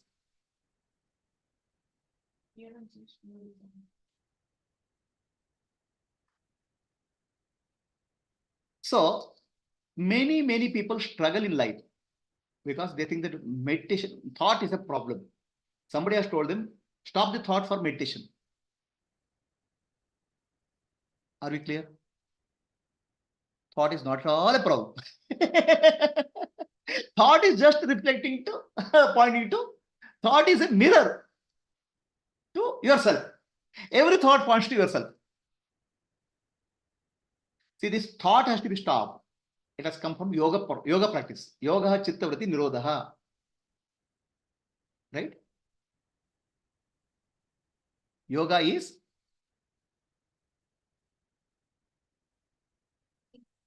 vritti has to be stopped. That's what they call yoga. So then people start thinking meditation is stopping the thought. Making my mind thought free. Not at all. That's not meditation. So the goal of meditation isn't to control your thoughts. It's not even to interfere with your thoughts. It is stop letting them control you. the biggest issue. Because something else will harp only on that. Who is that you? That's what I will ask. In this scenario, that is also consciousness. That is more stronger. So thoughts, then nothing stronger or weaker. Wave cannot oppose water. Wave cannot fight with water. That is water. Okay. So the mind will do what I want to do and observe gently. So don't worry about the mind, controlling the mind or forcing the mind in meditation. That itself is a burden.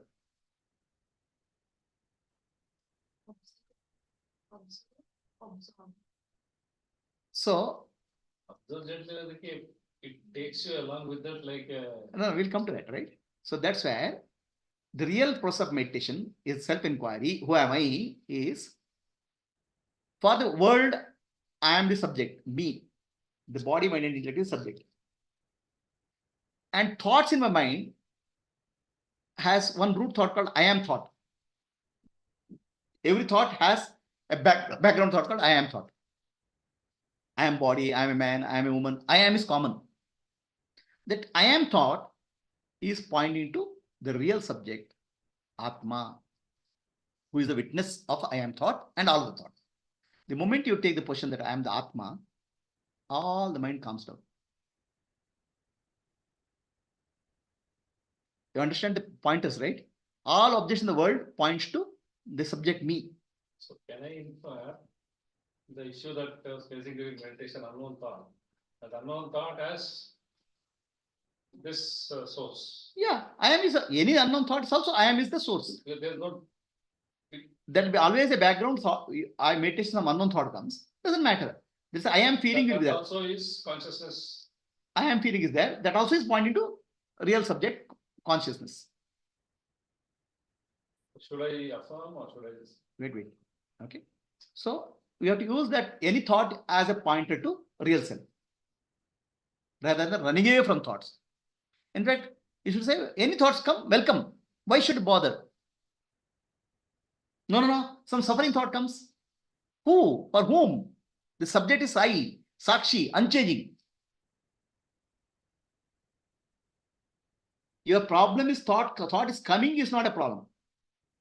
Thought, identifying the thought, I thought is the problem. So I am body, I am mind, I am woman, I am suffering. That I am identifying the body and mind is problem. But you have to say I am thought is pointing to I. So the thoughts are for the consciousness, but you intercept and say, this is my thoughts. Yeah. Thoughts appear in consciousness. Are not even for consciousness, they appear in consciousness. So really your thought process should be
say what you have to say. I am the real I am, you are associating the body, mind, intellect, this side. Objects that you are associating. Okay. So I am should be associated with I. So this is the meaning of I am that I am. See, I am that I am is also false. I am that I is the reality. The real heading should be I am that I. So I am should be pointing to a real I. Oh, you not share the screen? Okay, sorry.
So here the confusion is happening in the mind.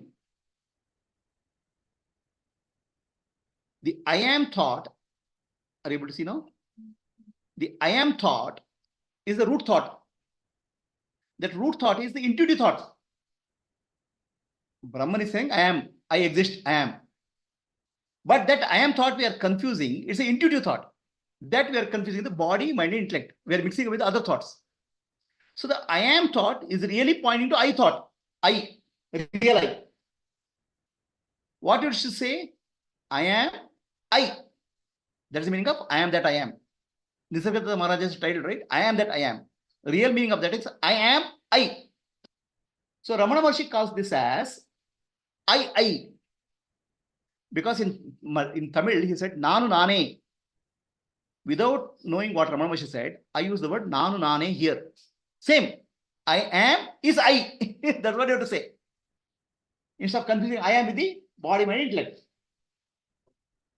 Nanu is I am is the Nanu feeling. I am is real I. Instead of confusing the body, mind, intellect. Then what will happen? You will get rid of all, you will get out of all other thoughts, because all other thoughts are coming from the root thought.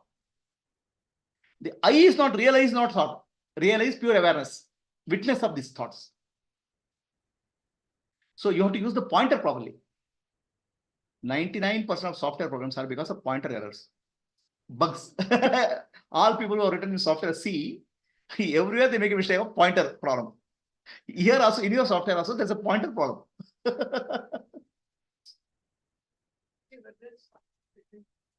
This one, no?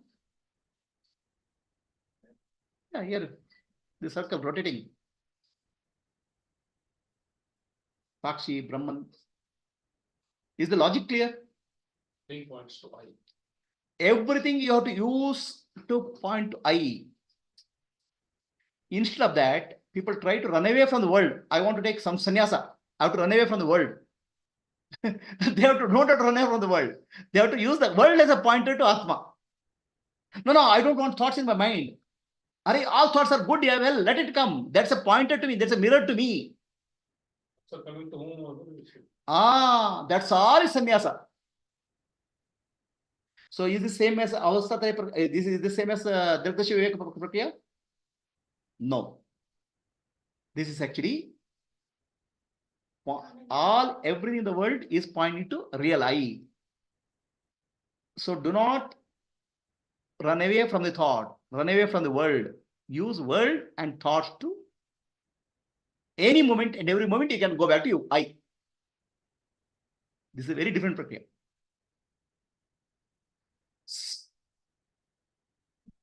So I am the world. Then next is I am the world. I is problem. Clear.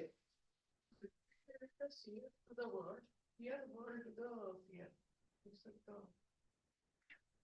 In Dardrishi Viveka, I'm trying to identify the seer, who is Sakshi. Finally seer. Now, it doesn't tell me how to live that enlightenment in my life. This is actually Satyadarshana. How to live that dana in my life. So, Dardrishi Viveka done, people have done. Then what do you do? Dardrishi Viveka also has Samadhi, 6 Samadhi prakriyas, right? Antar Samadhi, Baya Samadhi. Should I do Samadhi? Samadhi means this. Go back to original I all the time. That's what I'm trying teaching in Satyadarshana. How to bring that wisdom in your day-to-day life. So day-to-day life, what we do?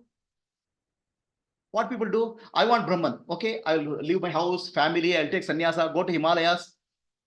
Hare Baba, what it has? It's a mirror. The world is a mirror for you. You want to break the mirror or what? No, I thoughts are there. So many thoughts are there. I don't want thoughts. Why you want to stop the thoughts? The stops are only pointing to you. Understand? You are understanding the whole spirituality is getting distorted, thinking the world is an obstacle. World is not an obstacle. World is a facilitator for you. Thoughts are an obstacle for my Atma. No. Thoughts are pointing to Atma. The root thought is I am. I am is pointing to I directly. I is the real direct understanding of self. Nothing can stop, nothing can be blocked for Atma. Without this understanding, spirituality has got distorted. When everything is pointing to you, all that you have to look at the source rather than the destination. That's the object. What is happening to us is we are getting attracted with reflection in the mirror. Reflection should be used only to point to the reality. Chidabhasa is a reflection. Chidabhasa is only pointing to me, I.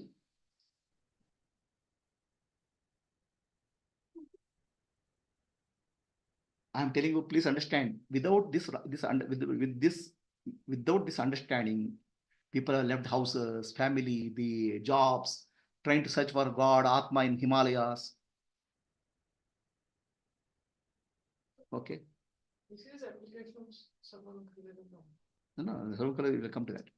So then next thing what happens is that people go to Himalayas, they struggle with their mind, think that mind thought should stop. Nothing should stop, yaar. Nothing. You don't have to interfere with the nature. You just have to recognize the nature is pointing to Atma. Shakti is pointing to Shaktiman, Shiva. Oh, I'm sitting for meditation. A lot of thoughts are coming. Welcome all the thoughts here. Let them come. Why do you want to stop the thoughts? All thoughts are dependent on I thought. Who is this I? I am I. That's all. Mind becomes silent.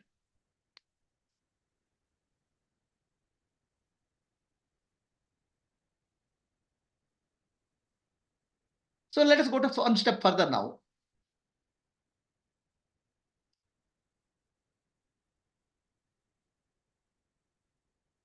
That is going from world to self. Now the self and the world is there.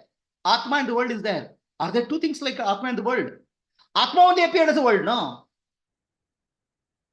So now world you convert it to Atma. Next step. Sarvam khalu is Brahma. How? What is world? World existing. Asti. There's a consciousness in the world. Different living beings are there. Bhati. Priyam.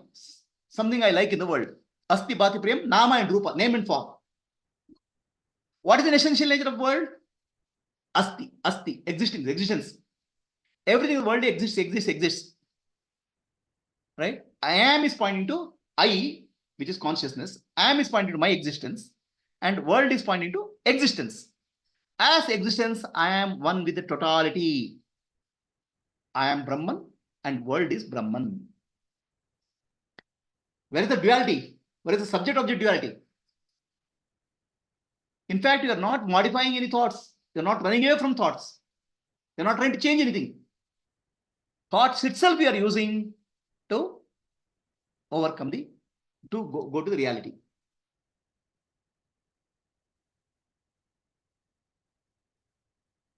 So here what happens?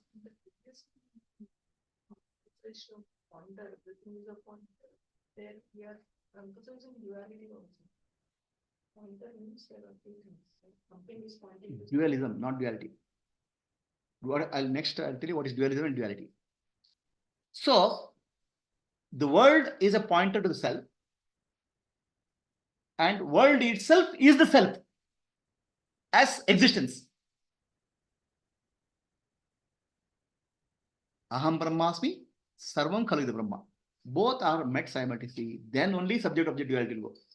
Others will be still hanging around, thinking that world is a problem. World is not a problem. Nothing is a problem. Wave is not a problem for water. Ocean is not a problem for water. Water is Brahman. Duality is not a problem for non-duality. Dvaita is not a problem for Advaita. Dvaita is not opposing Advaita. Thoughts, feelings, and emotions do not disturb the Atma. So meditation, trying to stop the thoughts, is not required. Use the thoughts as a pointer to go to the self. That's the message.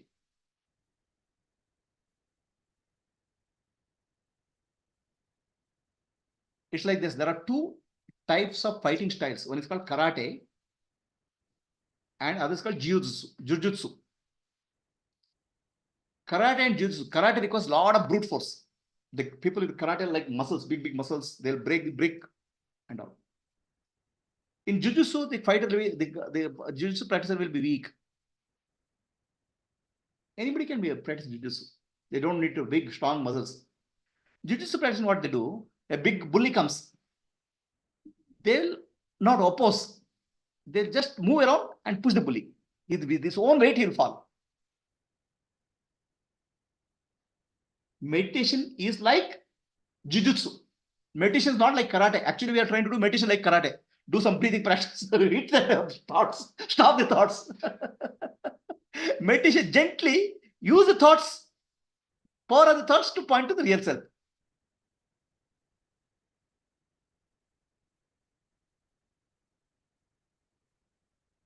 See, women appear to be physically weak.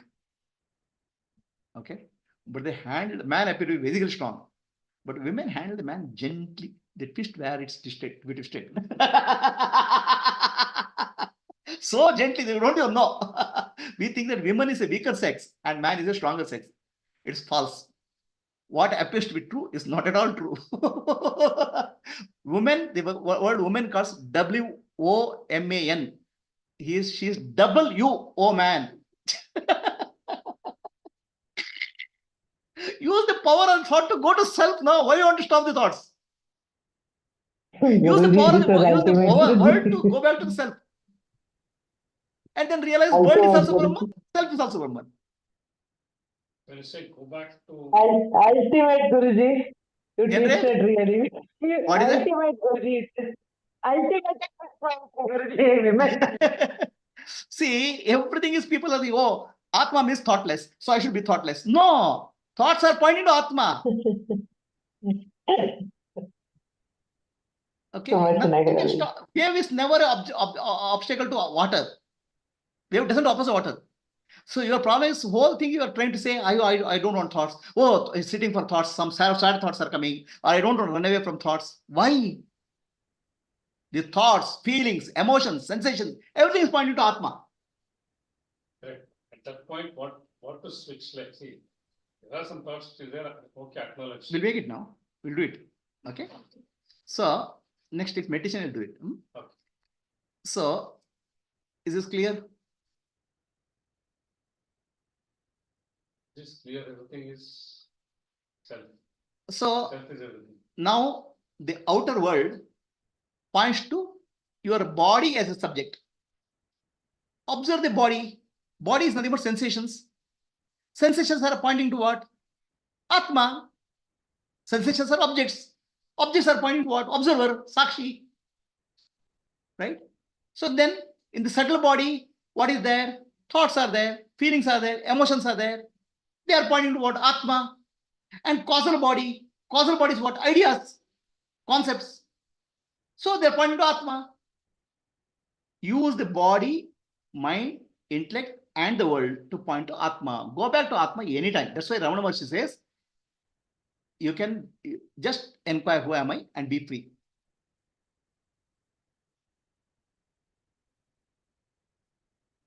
So there's a question now. Your question now. Meditation should I do with the eyes closed or eyes open? Your eyes closed also thoughts are coming, eyes open also thoughts are coming. The moment I close, a lot of thoughts will come. Very good. Let it come. So the meditation, have you seen any time Ramana Maharshi made a sitting posture with the eyes closed? It's always eyes open. Because word or no word, thoughts, feelings or emotions, nothing can oppose Atma. Everything is pointed to Atma.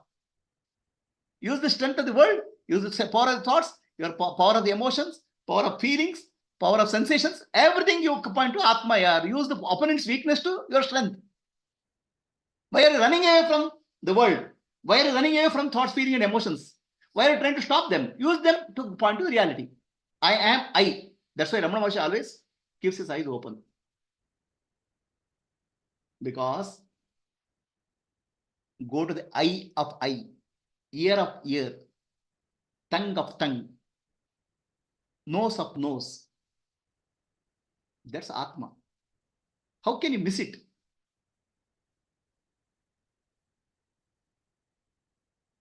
So, all that you do is real meditation, real inquiries. Who am I?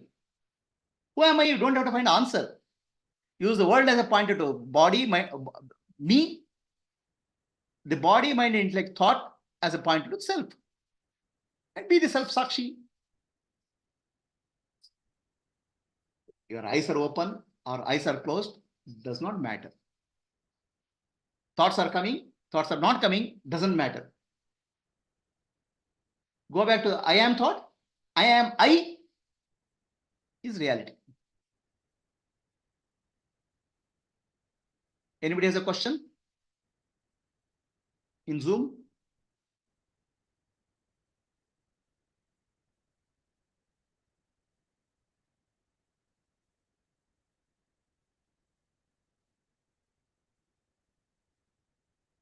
Yes, Purnima. Parvati, Kaumari, any questions? Katyayani?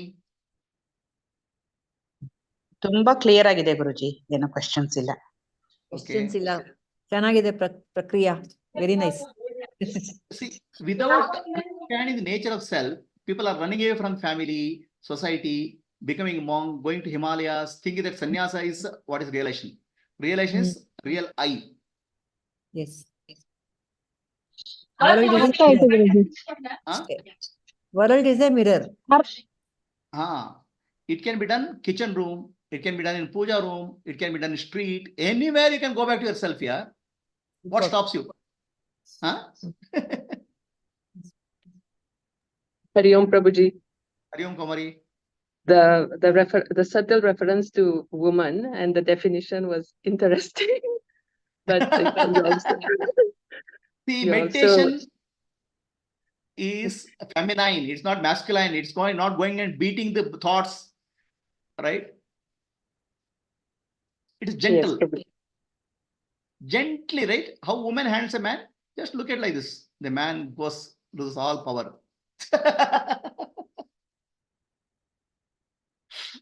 Be the Sakshi.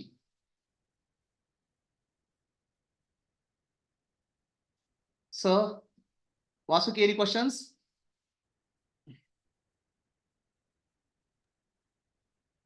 Prabhuji? Yes, Amol.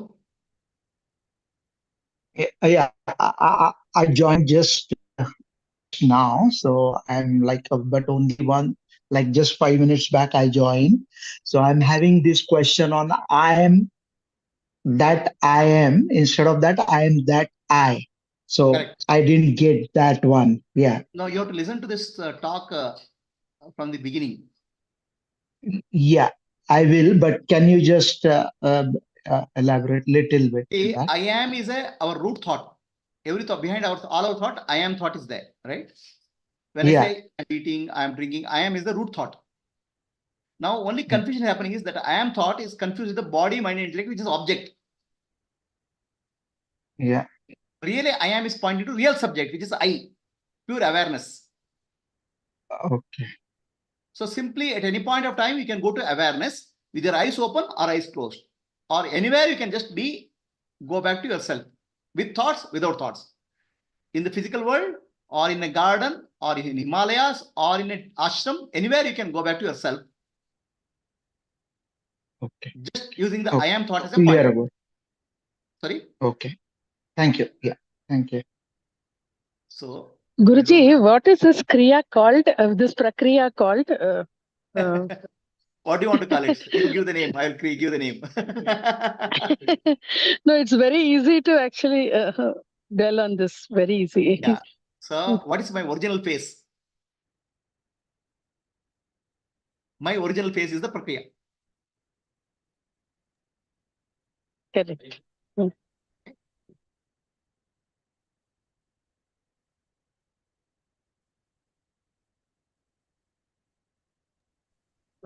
Guruji, Vasuki here. Yes, Vasuki. Reflection ಆಗ್ಬೇಕು ಅಂತಂದ್ರೆ object ಇರ್ಬೇಕು. So object and ಇದು is dependent. The reflection is dependent on the object. Correct. That's true. But actually Maya ಅಂತ ತಗೊಂಡ್ರೆ Maya is independent of the consciousness ಅಲ್ವಾ Guruji? No. The Brahman. Is it independent or dependent? Maya is a power of Brahman. How Maya can be independent of Brahman? It cannot work independently. Maya is like fire and burning power of fire. How can burning power of fire can work independent of fire?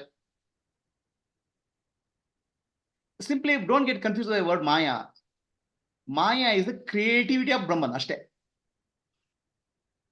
Shakti of Brahman. Shakti can work without Shaktiman?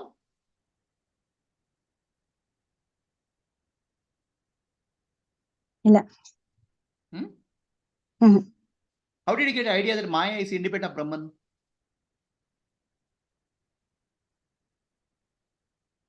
So Shakti and Shiva both are dependent on each other. They cannot. They are one and the same thing. Shiva has the creative power called Shakti. They are not even dependent. They are not two. When you say dependent, they are two. They are not two. They are one.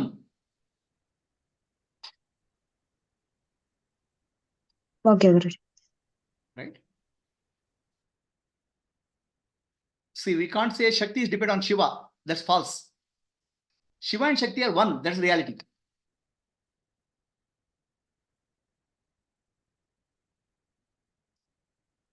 So let us do some meditation. Close your eyes.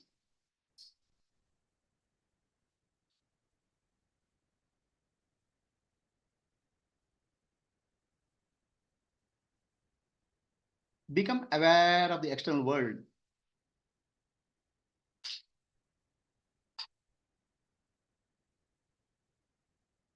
The external world is pointing to me, the subject.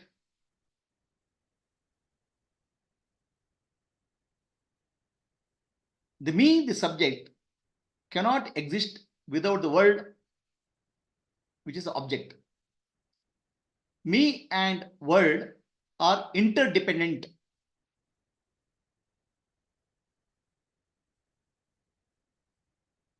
Every experience in the world is pointing to the subject called me, where me is the body.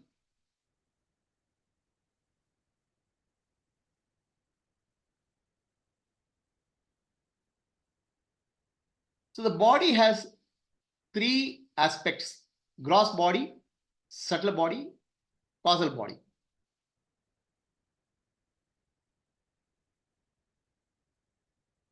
Become aware of the gross body.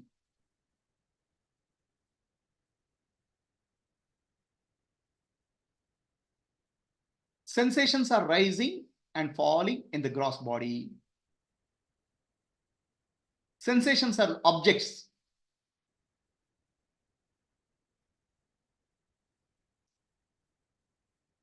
Objects are pointing to the subject, awareness. One who is aware of the objects called sensations. In reality, the presence of body, presence of sensation is pointing to my real self, I.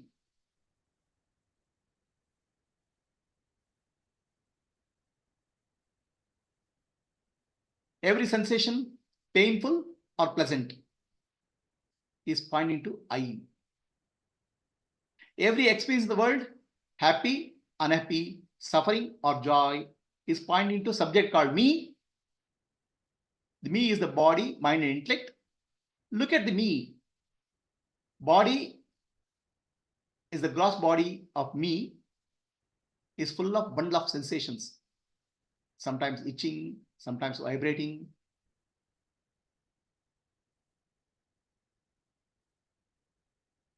The body is an object. Sensations are the object. I am the subject.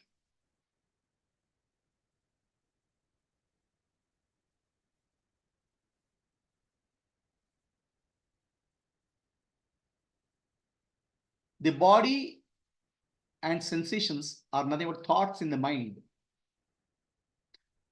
The mind is full of thoughts, feelings, emotions.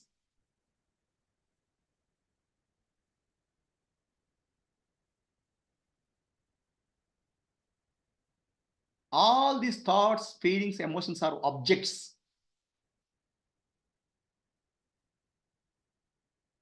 There's a thought called I am thought also. All thoughts are dependent on I am thought.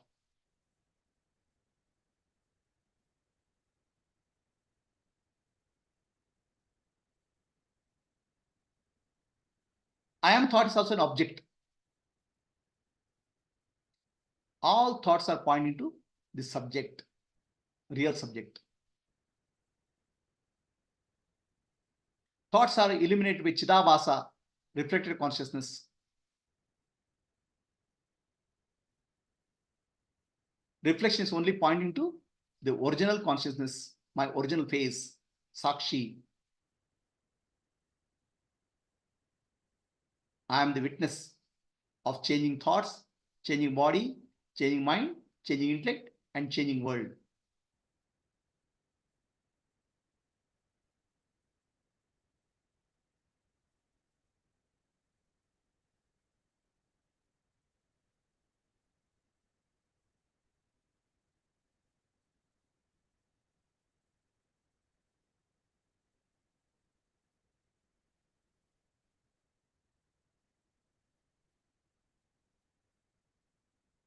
What is world? The world is nothing but full of objects, physical objects. Objects exist. Existence is the nature of the world.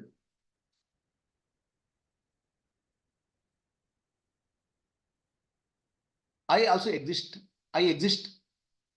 As existence, I am one with the world.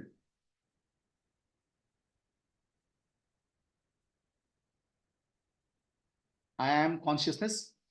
Aham Brahmasmi. The world is existence, which is also consciousness. Sarvam Khalid Brahma. I am one with the totality. In that, there is no subject-object duality.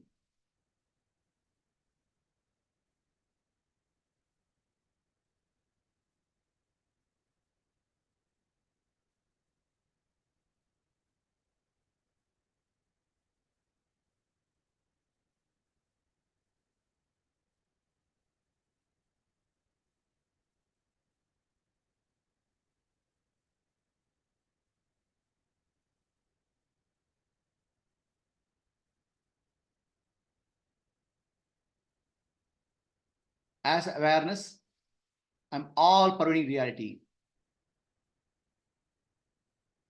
Awareness can be seen only in the presence of objects, only presence of reflecting surface.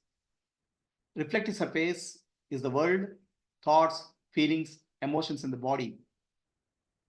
Reflection is called Chidabhasa. Chidabhasa is only pointing to real self, Atma. I am that I.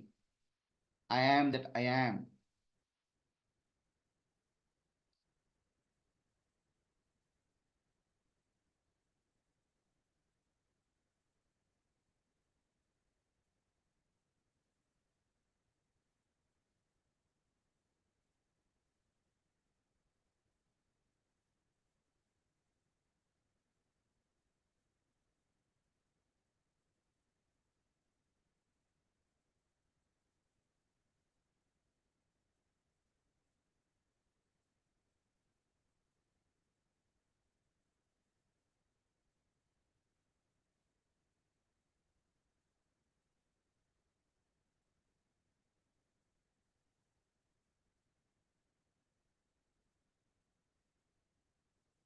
Asatoma, Sadgamaya, Tamasoma, Jyotirgamaya, Mrityorma, Amritam Gamaya.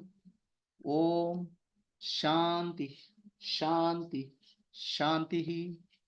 Purnamadaha, Purnamidam, Purnat, Purnamudachyate, Purnasya, Purnamadaya, Purnamevavashishyate.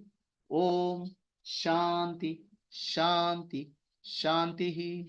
Nanu, Nanembudu, Nanalla, Ideha, Manabuddhi, Nanalla, Sachidanandatma, Shivanannani, Shivoham, Shivoham, Shivoham, Atmadarshanam, Brahmadarshanam, Brahmadarshanam, Satyadarshanam, Antarjyotihi, Bahirjyotihi, Pratyakjyotihi, Paratpara, Jyotirev Jyotihi, Swayam Jyotihi, Atma Jyotihi, Shivosmiham, Lokaha Samastaha, Sukhino Bhavantu, Lokaha Samastaha, Sukhino Bhavantu, Lokaha Samastaha, Sukhino Bhavantu.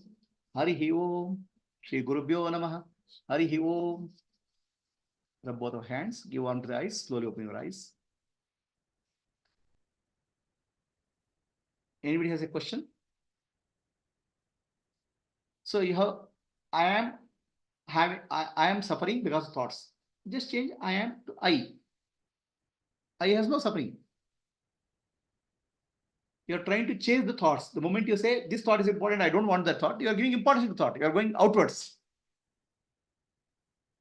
Who is that I am? Just put I. That's all. It's a pointer. Small pointer bug in your whole system. That's all. Maya. One software bug. In software, when they write C programming, the pointer creates a lot of problems. So anybody has any questions on Zoom? Or we can go to next topic.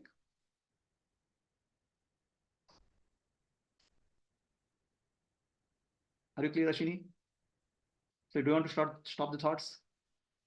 Don't worry about stopping thoughts. Nothing can stop, nothing can oppose Atma. So this is told beautifully in nothing can oppose the consciousness. This is why it's told Krishna is a small kid, right? All asuras come, all asuras are beaten. There's a big asura comes, Chanura, which is very powerful guy. Sri Krishna kid just throws him out. You don't have to oppose, you have to use their strength. That's the meaning of that.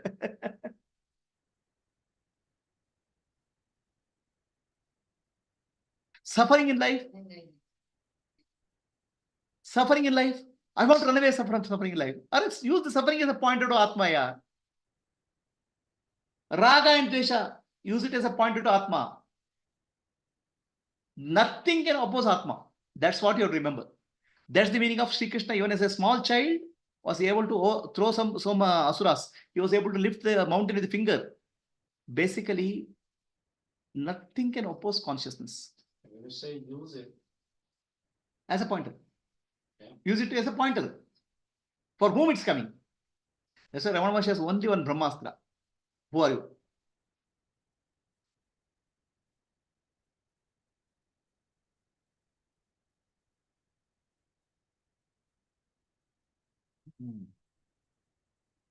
So you don't have to put a filter and receive the noise. Huh? Unless you don't have to put a filter and receive the noise. Of course. Whatever it comes and it goes. It doesn't oppose. The whole point is the entire wrong understanding is matter and spirit have made it opposing each other. They're not. Matter is always pointing to spirit, consciousness.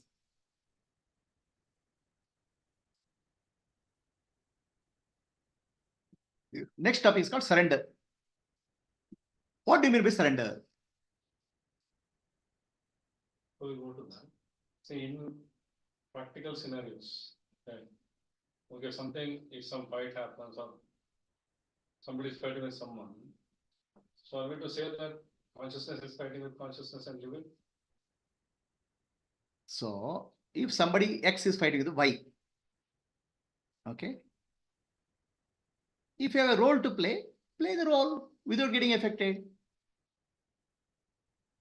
If X is your wife and she's fighting with you, just surrender. Next topic.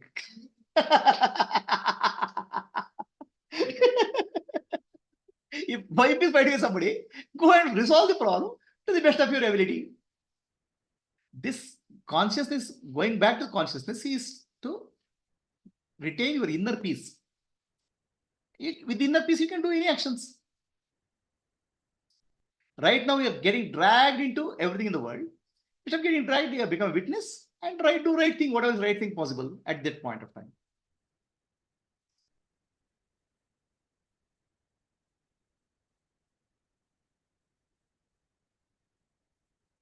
So, next topic is called surrender. What do you mean by surrender? This is a big topic. Huh? What is the meaning of surrender? Either Atma Vichara you do or surrender. That's also okay. Both also okay. You are 100 and 0.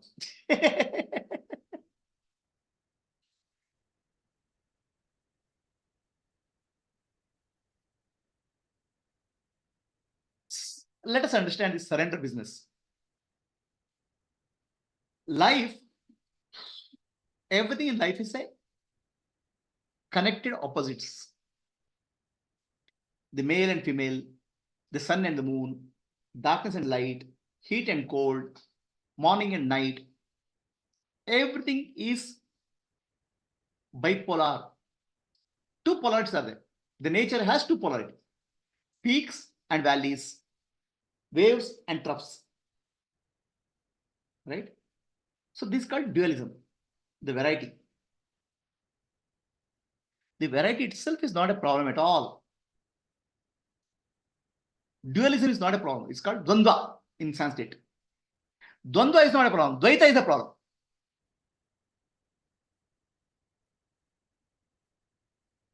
In life, everything comes in pairs. If happiness comes, unhappiness is bound to come. If birth is there, death is bound to come. They are connected opposites. The connected opposites, that's why this yin and yang symbol, the black and white. In what? Black, there's a white spot. In white, there's a black spot. Right? If the black becomes more, the white which is there starts growing. The opposite always has to grow. There are, only good people should be there. They can't survive. The bad people are required to good people. Adharma is required to sustain dharma. Dharma and adharma are coming pair. Only bit test to the Understand reality, Maya is required. To understand reality, Maya is required. What did you say? only will be put to test to know where you are. Always life has a connect rod. The problem is not with the life. Problem is we choose in life. What do we choose? We want one part of the life and we don't want other part of the life. In connected pair, we take one part of the connection, we coin the persons. In connected pair, it's like the connected pair is like two faces of a coin. If good is here, bad is always here, sitting behind. If heat is there, cold is always sitting behind. If light is there, dark is sitting behind. But we don't want that. We choose. I want only this. It won't work that way. There is also a possibility. Huh? There is also a possibility. Right? Of what? Only choosing the good. No. See, because when you know that everything is pointing to I, I has no good or bad. No. That's not, we're not speaking of that. Our suffering in life comes because we want to hold on to one thing. Not about I. Now we hear about the world. Right? No, my point is for the next. Okay. I know Now stop old prakriya. There's a new prakriya. Do not mix the prakriyas. This we are starting with a new prakriya. So do not mix the prakriyas. They're like different surgeries. So whatever told earlier prakriya, stop at that. Now think in a fresh way. There are two opposites. So our happiness is there. I want happiness, I want happiness, I want happiness. Unhappiness will start following. The very fact that I want happiness starts unhappiness already. I am suffering. Right? Will it start joy? Will it create joy? Joy follows suffering? No. Huh? Actually, what is suffering? Suffering is the interval between two joys. Or joy is the interval between two sufferings. If you understand joy, suffering has to be there. If you want to understand suffering, joy is if you want to understand joy, suffering has to be there. If you want to understand suffering, joy has to be there. At the moment one starts, the other already is picking a momentum. The moment you are born, already death is approaching. So when you celebrate a birthday, did you celebrate your birthday? Today is your birthday. Okay. Is it birthday or death day? Every birthday is taking closer to death also. What are we celebrating? Oh, I am 40 years old. 40th birthday. Or is 40th death day because you are approaching death. Closer to death by 40 years. Everything is a package deal. When the child is born, people in the home laugh. The child cries. Okay? And ulta happens when in death. In death, the one who has died, he is happy. Get rid of all this mess. And people are crying. Ulta. Laughter and cry, they alternate. Joy and suffering, they alternate. And everything is changing also. It's not constant also. So what is causing you suffering? Suffering is because you don't accept the nature of life. So dualism itself is not a problem. Then what is a problem? Identifying or trying to hold on to one aspect of life is a problem. Raga and Desha is a problem. Raga and Desha will lead to Kama, Krodha, Mada, Matsara, Moha, Lobha, Arishadvarga. Dualism is not a problem. Duality is a problem. When does duality come into picture? When you want to hold on to one aspect of life and we don't want to other aspect of life. That's called Raga and Desha.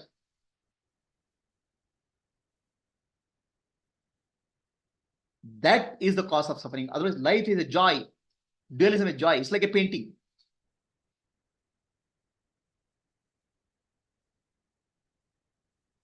So we have to go beyond the dualism and duality to realize our true self. The true self is I. Everything is appointed to real I. So how dualism is appointed to real I? Dualism, everything in life is mutually dependent. Mutually dependent, they cannot exist without each other. That means they need something else to exist independent of that. That something else is Atma. Raga and Dvesha, they are interlinked. Happiness and unhappiness, they are interlinked. What makes you happy will make you unhappy also. So, interlinked opposites, it's called yin and yang, has to be supported by independent. That's Atma, which is awareness, which is Sakshi, which is you.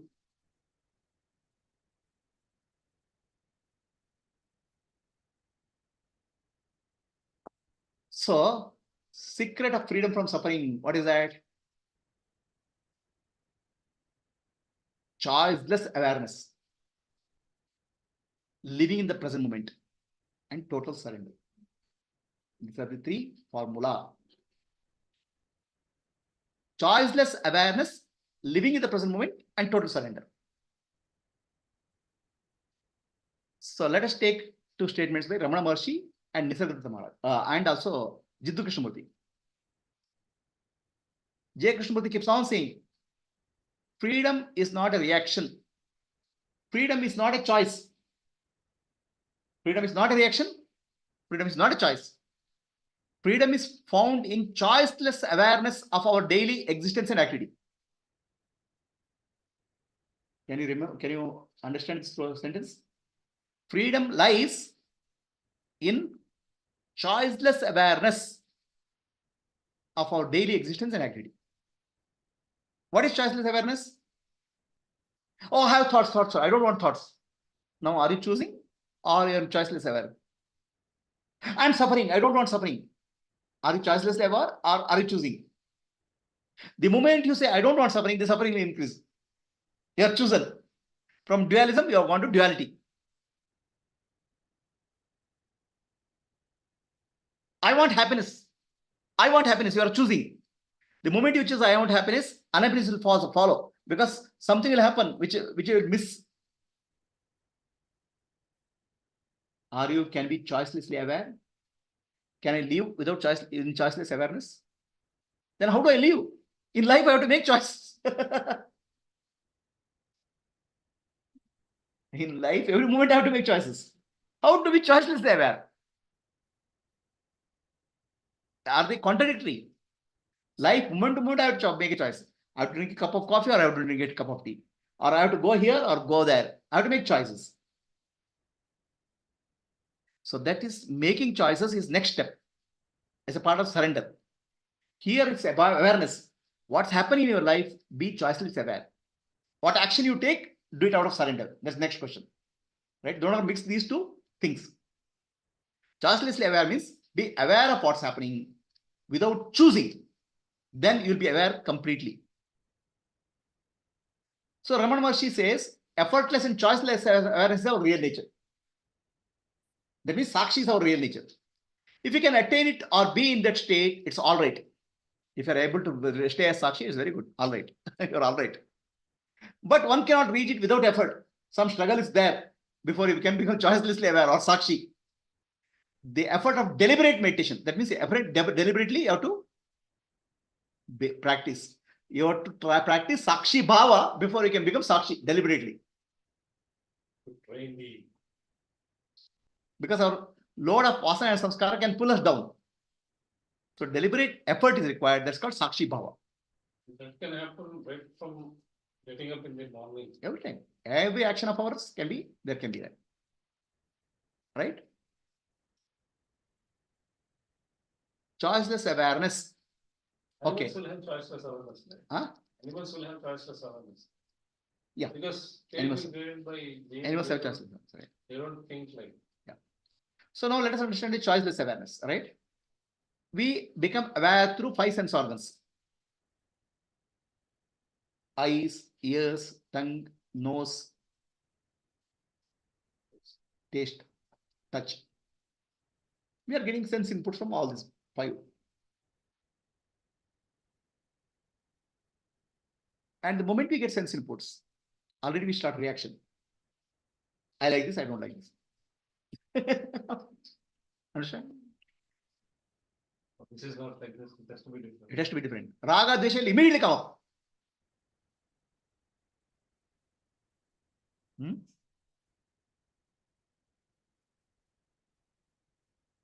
What's happening in your life? Can you be choicelessly aware instead of reacting Raga, Dvesha? Raga, Dvesha appears to be so close to me compared to Atma.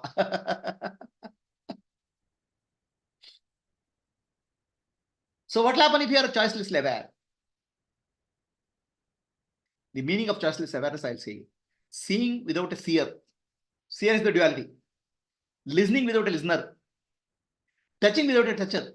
Smelling without a smeller. Tasting without a taster. Experiencing without an experiencer is called choiceless awareness. It's too much.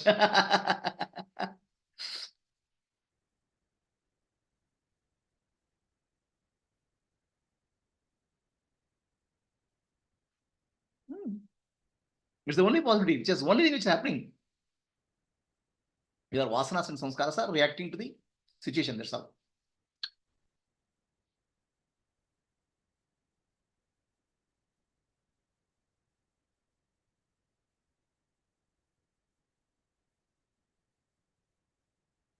The seeing when it happens, okay. I have already told nature of experience. In experience, there's no experiencer. When you are listening to music, music alone is there. Hearing alone is there. Then, wow, what a beautiful musician. The subject and object has come. Is there an experience? Is there a seer in the child? Seeing is there. Is there a hearing in the hearer in the child? It's a hearing is there. The hearer will come with judgment, commentary, running commentary. Ah, what is this noise? Raga and Dvesha brings the hearer.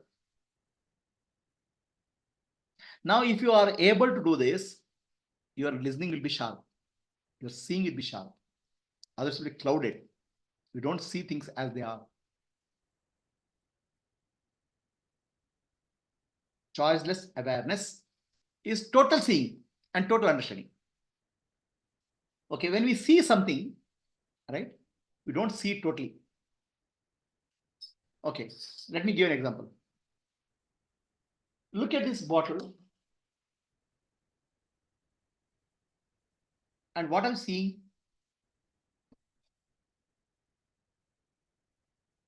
look at this bottle. Okay, I'll keep the bottle here. I'm giving you an example of total seeing. Okay, look at the bottle and what are you seeing? Seeing the structure of the bottle. Seeing the structure of the bottle. Okay. So there's a bottle here. I'm giving you an example of total seeing.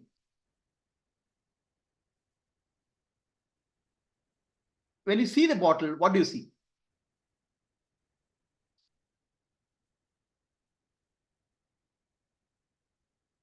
What? Huh? It's color, it's shape.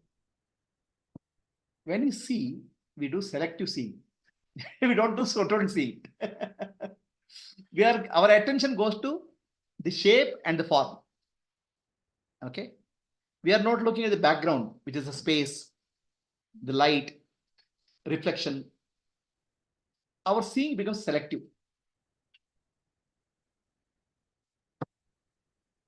Okay. So this is a book. Read what is there. Bhagavad Gita book. What we are reading is we become selective. We go to the name and form. We don't see the background which is there. In any activity, there's a background and a foreground. Our seeing gets focused on the foreground. The background is also there. The total seeing involves looking at the both background and the foreground. Similarly, when music is there, right? Silence and sound is there. We don't listen to silence. We only listen to sound. In any activity, action is there. This is inaction. When you see action and inaction together, then you go to unaction. But this is not a conditioning. What is conditioning? See, now you will give an example of music and noise. So Silence. Silence. Okay. So you catch only the music. Why not the silence? So it's a conditioning of your. That's what I'm saying. This whole spirituality is unconditioning. I listen to music. I listen to only music. Yes, you are listening to music. Okay. You are not trained to listen to your silence. So as a child, you are actually listening to music and silence. But as you grow up, we are become selective. Our choiceless awareness becomes choice. How to make the class? This is what spiritual journey is. Choiceless awareness. We are selective. When you see, we don't see. When you hear, we don't hear. Because the background, all those things we cut off. We filter out. So when Ramana Maharshi says choiceless awareness. When Krishnamurti says choiceless awareness, see in totality, not partiality.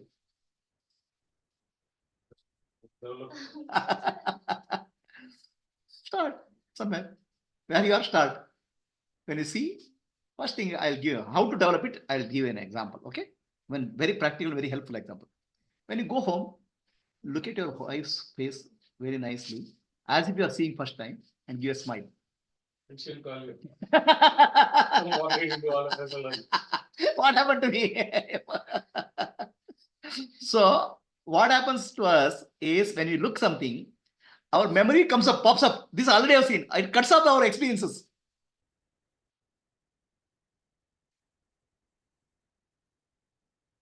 Understand?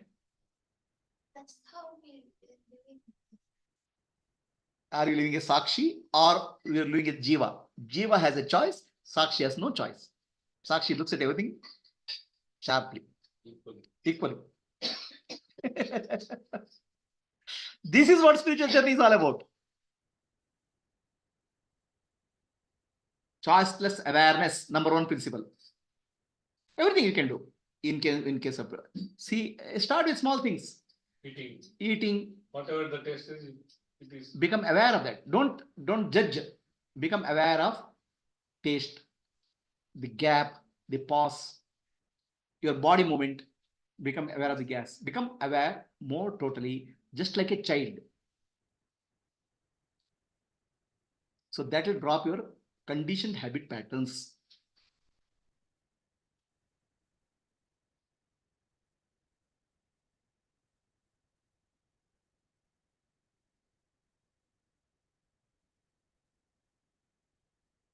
Huh? No. This is actually choiceless awareness. We'll come to living the present moment next.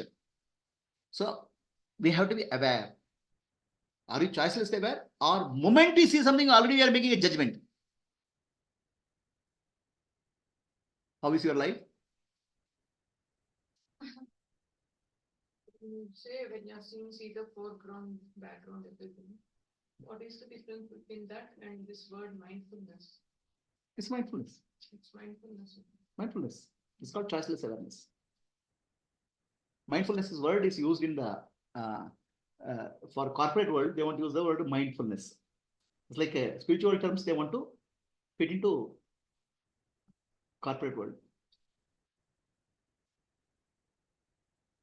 Eating can you do with choiceless awareness? Yes, I can try with tasting without the taster. That is where the whole thing starts from the morning. See, basically, we should start living conscious living. We are doing unconscious living. A part of the work, we start immediately, mechanically, other things will take over. The consciousness has to be brought in all aspects of our life. Are you doing, are sitting consciously? Are you sitting with awareness? Or unconscious sitting?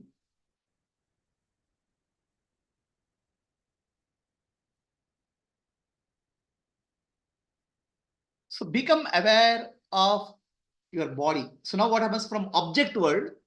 Become choicelessly aware of your subjective world at any point of time.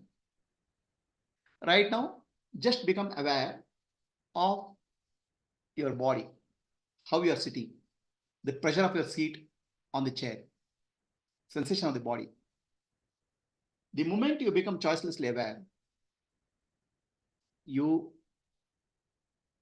mind starts calm down.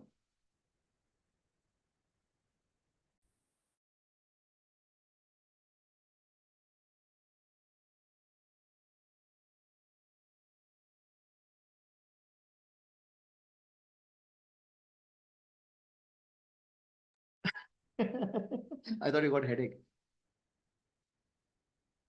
Okay. So what is the difference between becoming aware of the subject and becoming aware of the body? What is the difference? Becoming aware of subject, body becomes becoming aware of object, it becomes the body becomes subject. Become aware of the subject, body, then you become the Atma, the Sakshi becomes the subject. So you are closer to Atma. Your inward journey has started. So let us say I become aware of this bottle. So then I become aware of me as a subject. The moment I become aware of my body, sensation, I already become Sakshi. Body becomes object, I become Sakshi. So now which is closer to Atma? The object or the body as subject? Body as the object. Now the body as object, there's itching here. I don't like this. I don't like this itching. Already reacted. Then who is the subject here? Ego is the subject. Raga Dvesha, the moment you bring Raga Dvesha, ego becomes the subject. Are you getting what I'm saying? A pseudo subject will come into picture. You're not in the present moment now. There's some itching is there. You're able to observe it without non-judgmentally. Or the pain is there. If you're able to observe non-judgmentally, then Sakshi is the subject. The moment you say, I don't like this, ego becomes the subject. The false subject comes into picture. Ramana Maharshi was sitting in meditation. A young boy, must be about 17, 18 years, in meditation. The children used to come and throw stones at him, thinking that he's a fool. The mosquitoes used to come and bite. Half his back was eaten by mosquitoes. So he was not reacting to children by throwing stones, objects. He was not reacting to the body, being aware of the body, but not reacting to that. Now, if you react, you become ego. If you don't react, you become Sakshi. The choice is yours. The moment you bring Raga Dvesha, you become ego. Doesn't mean that Gnani will not have a discrimination. Gnani can use discrimination, but he doesn't bring Raga Dvesha.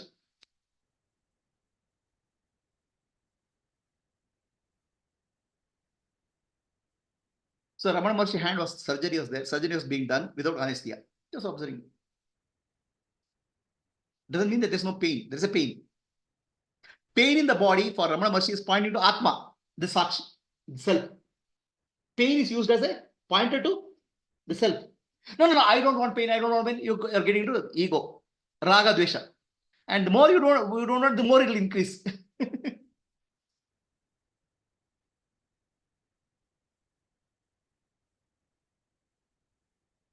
Are you understanding what choiceless awareness is?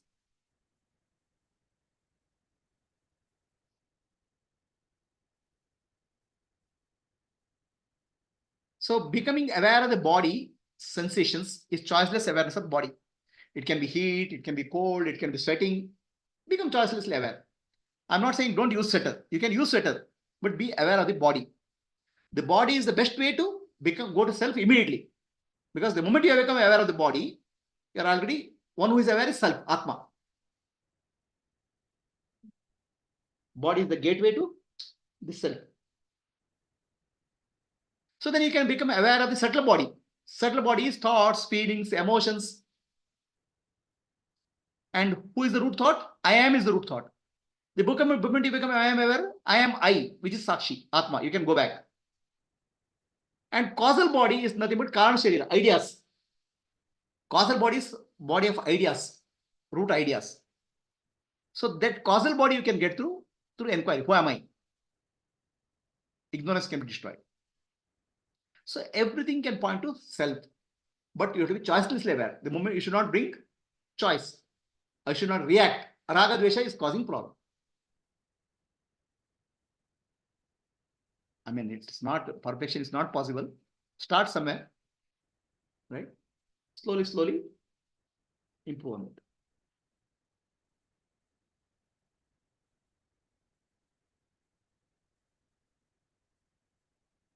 So next point is living in the present moment.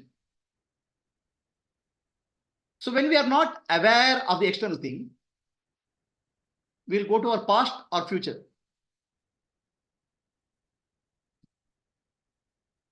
The past is always about guilt, regret, grievance, sadness, bitterness, non-forgiveness. It's the load. The future is about unease, anxiety, tension, stress, worry, fear. So what is your life dominated by, the fear or regret?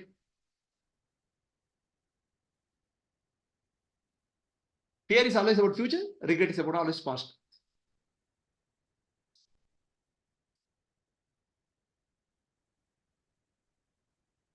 In the present moment, now and here. Now doesn't mean now and here in the time. When you are now and here means you are aware of your body. The moment you are aware of the body, body is the gateway to self. You become aware of yourself.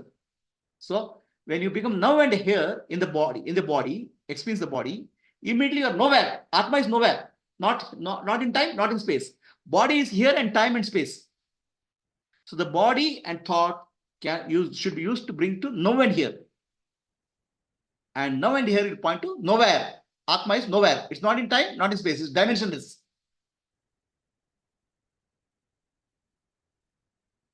Do you understand the difference between now and here, and nowhere?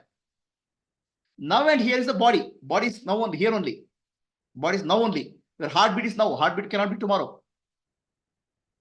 For living in the present means your mind is always the past or future. Here, as you said, the mind is in the time domain and body is in the space. Correct, I'm saying. So now is mind comes to the body. Body. Now mind comes to the body. When you become aware of the body. Then now and here happen. Now and here. Body is here. Mind is always about time and body is about space. When you become aware of the body, mind comes to the now, which is body. And body is here. Mind and body come together. If the mind and body are not together, what are you called? The ghost. The ghosting. Ghosting protocol. Right? The mind will keep on floating in past and future. The moment and it's in space also. It will go to America without ticket, without reservation. Okay. Right? And it will also go for cause and effect. Why did it happen to me? Okay. Why it happened to me only? Cause and effect. Cause and effect, time and space, mind will keep on roaming. The mind has to come to the body, become aware of the body. The moment it becomes aware of the body and mind are together. When the body and mind are together, you are now here and here, nowhere, now here. That's called present moment. Present moment is not about the outside world. Present moment is becoming aware of body sensations. The moment you become aware of that, then one who is aware, who am I? I am the Sakshi. Now and here, we'll go back to nowhere. Not now, not here. Atma is not in now, not in here. It is dimensionless. Body has a dimension. Mind has a dimension. But Atma has no dimension. From dimension of now and here, you go to nowhere. Atma. Body is the gateway to the self. Body and mind together when they come, you are in now and here. When the mind is separate, you are ghost. What is a ghost actually? Ghost is A mind without a body. Oh, in these movies we see a ghost comes. The ghost is looking for a body. Mind without a body. How many times you do ghosting in your life? Body is here, mind is somewhere. Especially when wife is talking. The body is here, mind is somewhere. Does it happen to your life? That's called ghosting. So from ghosting, you have to come to hosting. The mind has to be hosted in the body. You have to experience the body. See the children, how they act, how alive they are. Because their body, they enjoy their body like this. Because their mind is not in the past, not in the future. Their mind is in the present moment. The being in the present moment is being in the body. From present moment, you have to go to presence, which is Atma. Gateway. Very clear? Understood? So, being in the present now and the present moment is being aware of the body, not in the past, not in the future.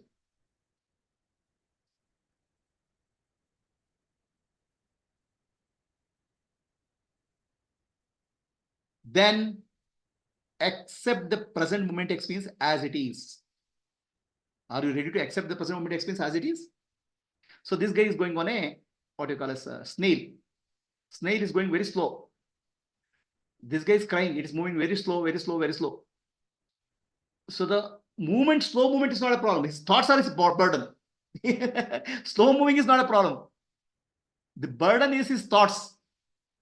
So this guy has dropped. It's moving slow, dropped. Sitting aram se, relax.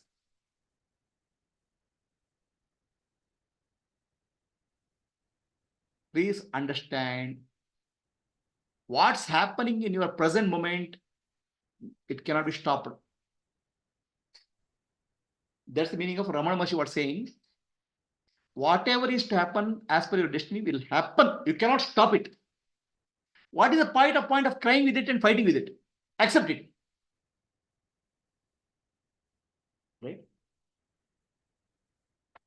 So the problem is what's happening to you doesn't cause you stress.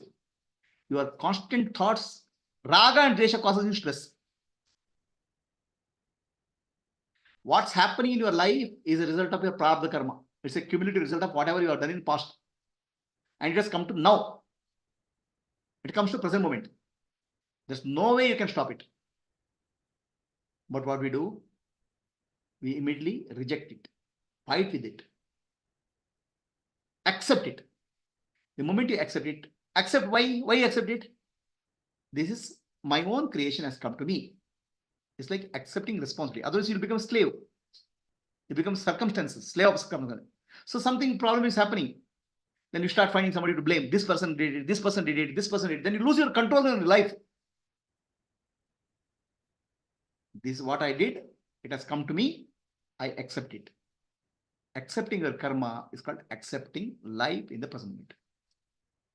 What's happening to me is the only thing which can happen at this moment. Nothing else can happen. But we always want something else to happen. Is it possible? We wish something else can happen. But that's not possible. Running away from the present moment is suffering. Accepting present moment as it is. Pain is there, pain is there. The moment pain is there, I don't want pain, you add suffering to the pain. It becomes 1 plus 1. Package deal will happen. Already this is moving slow. It's slowly moving. So he is adding a burden. Oh, it's too slow, it's too slow. Why it's not going fast?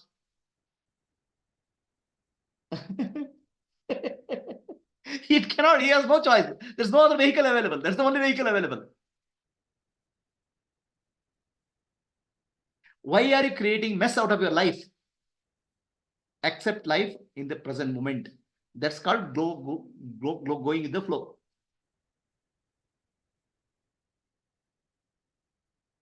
Now we'll come to surrender. Let us chant this sloka.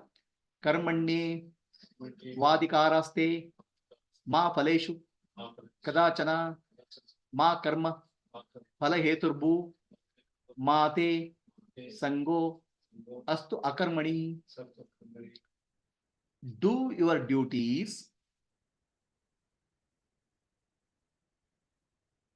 Okay. But do not get attached to the fruits of the result. Fruits of your action. Do not get attached. Have a focus on fruits. Somebody is studying for examination. I want to get 99 marks is focus. But if he gets 98 or 97 or 90, do not get disturbed. Huh? Accept it. Not get disturbed, just go and jump off the balcony. Huh?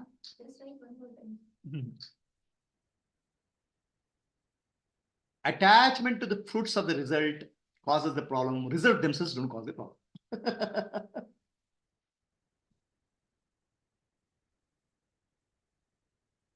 You know why? Why results themselves don't cause the problem, but attachment to results of fruits they cause problem? Because we have expectation this has to happen. If that doesn't happen, we get hurt. And we do something. I mean, people commit suicide, people jump from the jump into this thing, all nonsense they do. What they want, what they don't understand is the result is due to a complex set of parameters, not in your control. It is the control of the totality, Ishvara, including your prarabdha karma. Something happens at that moment. Somebody wants to write get a good marks for examination, 99 marks. I want to get 100 marks. Fine. Study well, write exam well. That's your control. But result, the question paper may be something. The question paper may be more complicated. The examiner may not have done due correction. Do not lose, do not get imbalanced by results. In the process, what happens? You will be able to focus better. Anything you can learn, you can use it as a learning experience to improve. I got a good result, what I can learn. I got a bad result, what I can learn. So that way you will improve your life rather than get hung up on result. Do we do that? I'll give a funny story. Somebody gets a very good marks in SLC. What choices he has in life? He has to go to PUC. Okay. Somebody gets a very good marks in PUC, and what choice he has got? He has to go to IIT. No choice. Success. And he goes to IIT. What choice he has? He has to get married and be well settled in life. No choice. Somebody fails in SLC. What choice he has? He can start a business now. Huh? So, that is not easy. I know, you start, I mean, he has choices, more choice. The success will limit your choice, failure will open your choice. Okay, business he failed. Then what choice he has? He can become politician. Okay. He becomes successful as a politician. What choice he has? All these people who have done IIT and all will start becoming his employees. Huh? Okay, if he fails as a politician, what do you do? Then he has a lot of experience in life, what failure is. Then he can be a guru. And if he fails as guru, what happens to you? If he is successful as guru, a lot of shishas will be there. And if he fails as guru, he'll have very few shishas and he can become enlightened also. So see, that's what I have. How many shishas I have? Here.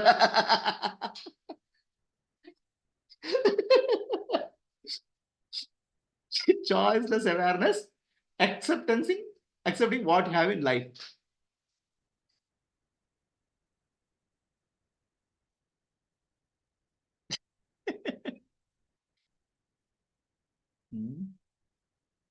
Then next part of this thing, next part of surrender, this is called surrender. Here, what are you surrendering? You are surrendering karma phala, result. Okay. This is the first step. Do not get affected by result. But do your duty. Do it to your best so that you will improve yourself. Okay, that's part. First part of surrender. The last part of surrender is Bhagavad Gita, last sloka. Bhagavad Gita 18.66. This first part of surrender starts in Bhagavad Gita 2.47. Sarva dharman parityajya mamekam sharanam praja aham tvam sarva papebhyo mokshayami ma shuchaha. So Sri Krishna up to 18th chapter he told Arjuna, do your dharma, do your duty, he said. Now in Sarva Dharma, all dharma you drop it. You drop all dharmas. Okay? Your Kshatriya dharma you drop. He doesn't see this meaning, in real meaning you have to understand. Sarva dharma means not dropping your dharma. Dharma is your duty. Dharma is, don't drop your dharma. Sarva dharman paritijya. You drop means dharma you cannot drop. Sarva karman paritijya. Dharma has to be perfect with karma, action. You cannot stop the action also. Arjuna has to fight the war. Okay. So then what he has to, what Krishna is saying, Sarva dharman paritijya means Sarva karman paritijya. Sarva karman paritijya also is not the meaning. Then what is the meaning? Drop the doership. First he said, drop the attachment to the results. Now drop the doership itself. So this is the meaning of surrender. The moment we hear the word surrender, something else comes into mind. Oh, I should not do anything. You should do your dharma. You should do your duty. You should act. Karma, in Karma Yoga itself he says, inaction is not acceptable. Do action, but without doership, without attachment to the result. Then your actions will be much better.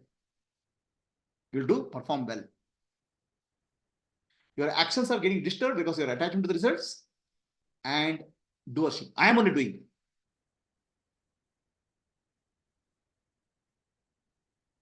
This is the meaning of surrender. Surrender means living in the present moment, accepting life as it comes, action. No, not expectation is there. No attachment. Expectation should be there. Okay. So then what you have to do? It is actually non-doership is what is taught as surrender in Bhagavad Gita.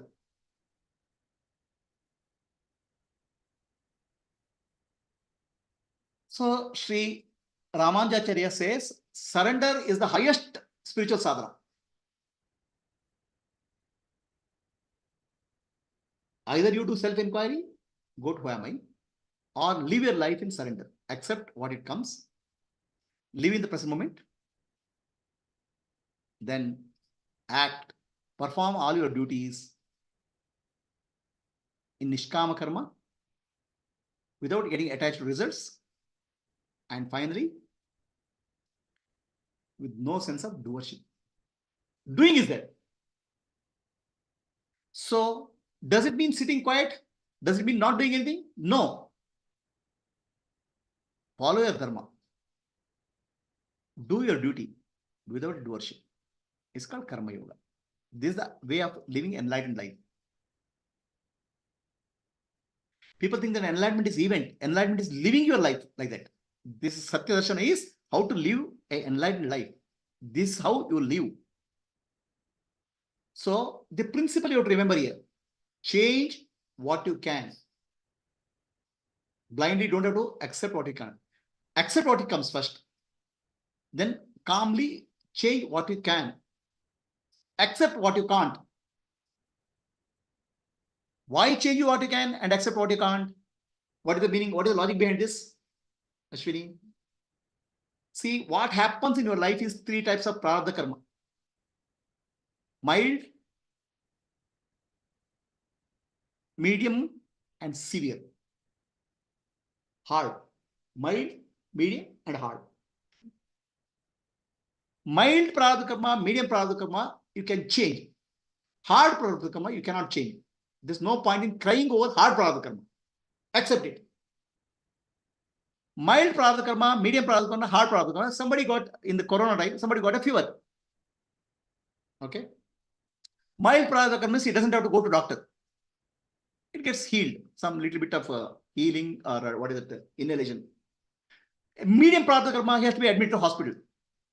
After 10 days or 15 days of ICU, he will be released. Hard prarabdha karma, even in the hospital, he cannot be saved. He dies.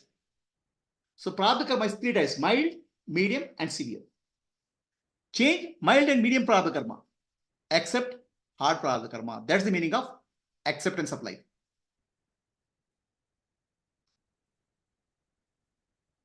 Any questions on Zoom? So Madhvacharya gave surrender or prapadya as the highest spiritual sadhana.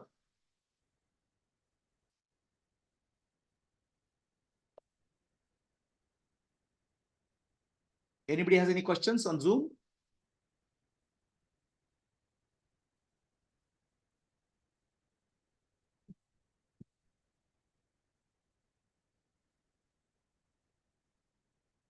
Any questions for people here? Is it simple? This is what is called Satyadarshana, living enlightened life. Simple, but therefore is so unconditioned your conditioning. That's all spiritual sadhana, no? See, what they call spiritual journey is keep on learning till some point of time. That's called material journey. Then keep on unlearning what you have learned. That's called spiritual journey.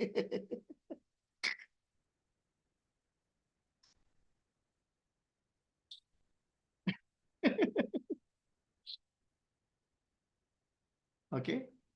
So if there are no questions, we'll close for the day.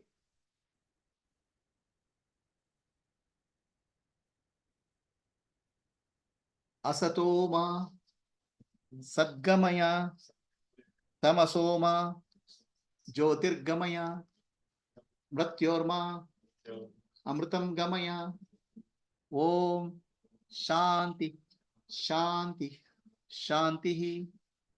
Nanu Nanembudu Nanalla Ideha Manabuddhi Nanalla Sachidanandatma Shivanannani Shivoham Shivoham Shivoham Atmadarshanam Brahmadarshanam Brahmadarshanam Satyadarshanam Antarjyotihi Bahirjyotihi Pratyak Jyotihi Paratpara Jyotirev Jyotihi Swayam Jyotihi Atma Jyotihi Shivosmiham.